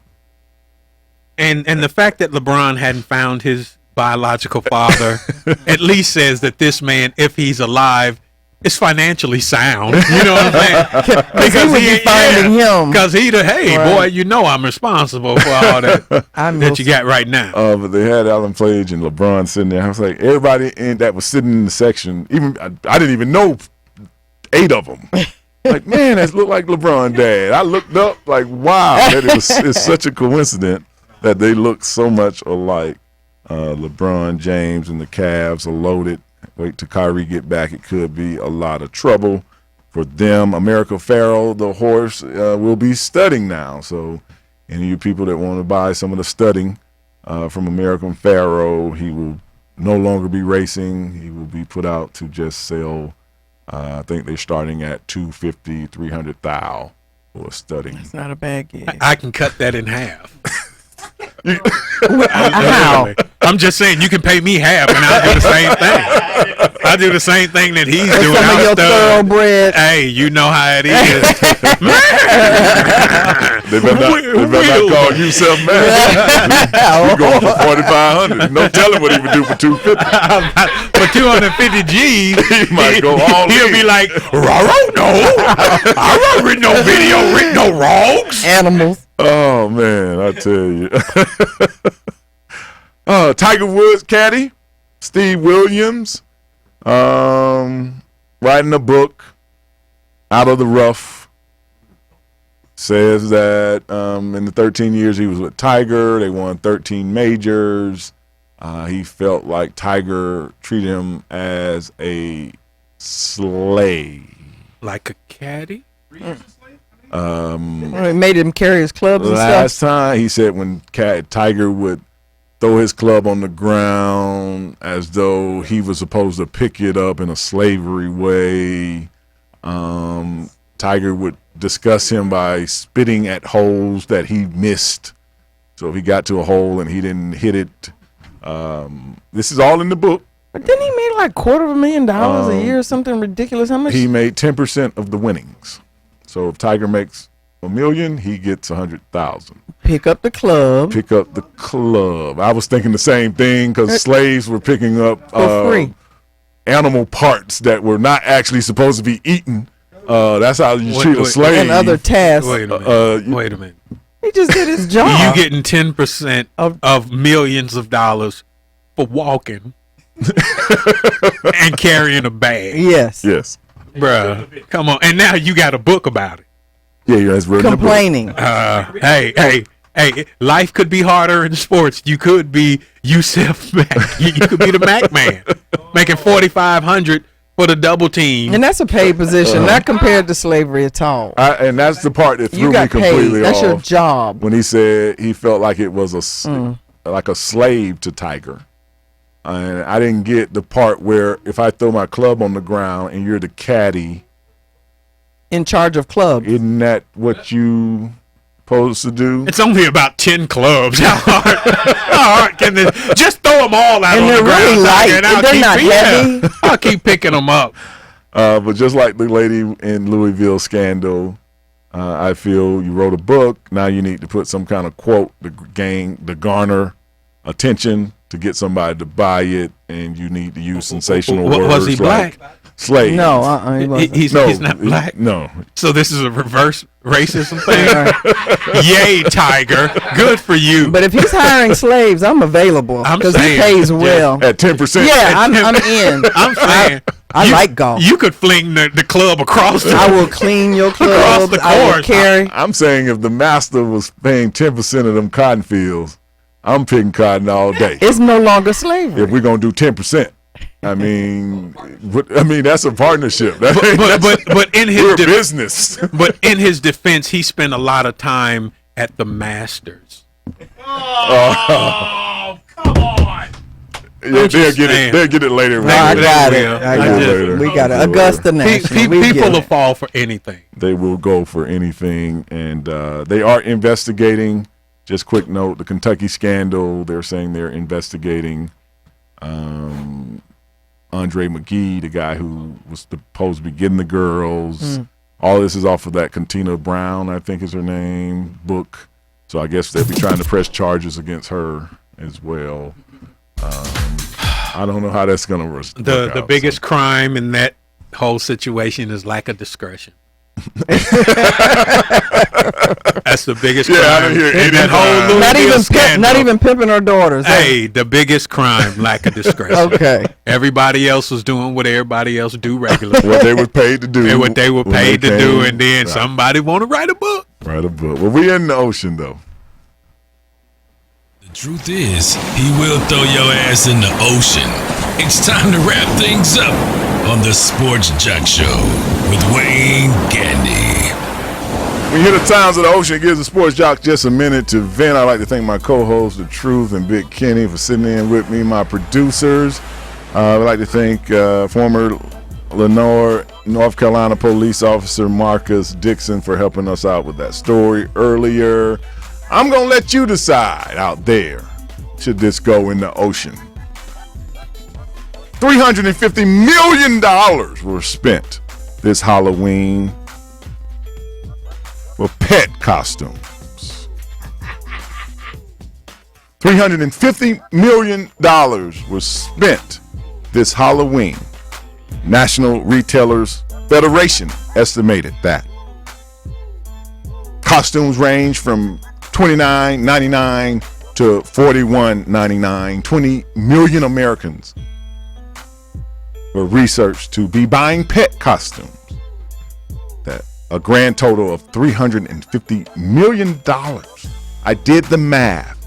You could send 3,000 students to college, to a $30,000 a year college, give them a full ride for a pet costume.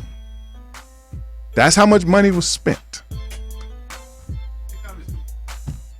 That's what money was spent on pet costumes. Because, you know, Ren 1010 always wanted to go as Batman. And I don't even think dogs and cats can eat candy. But who knows? You made the decision. It is Monday. It's the beginning of the month. We only got 60 days to go. Enjoy your Monday. Peace.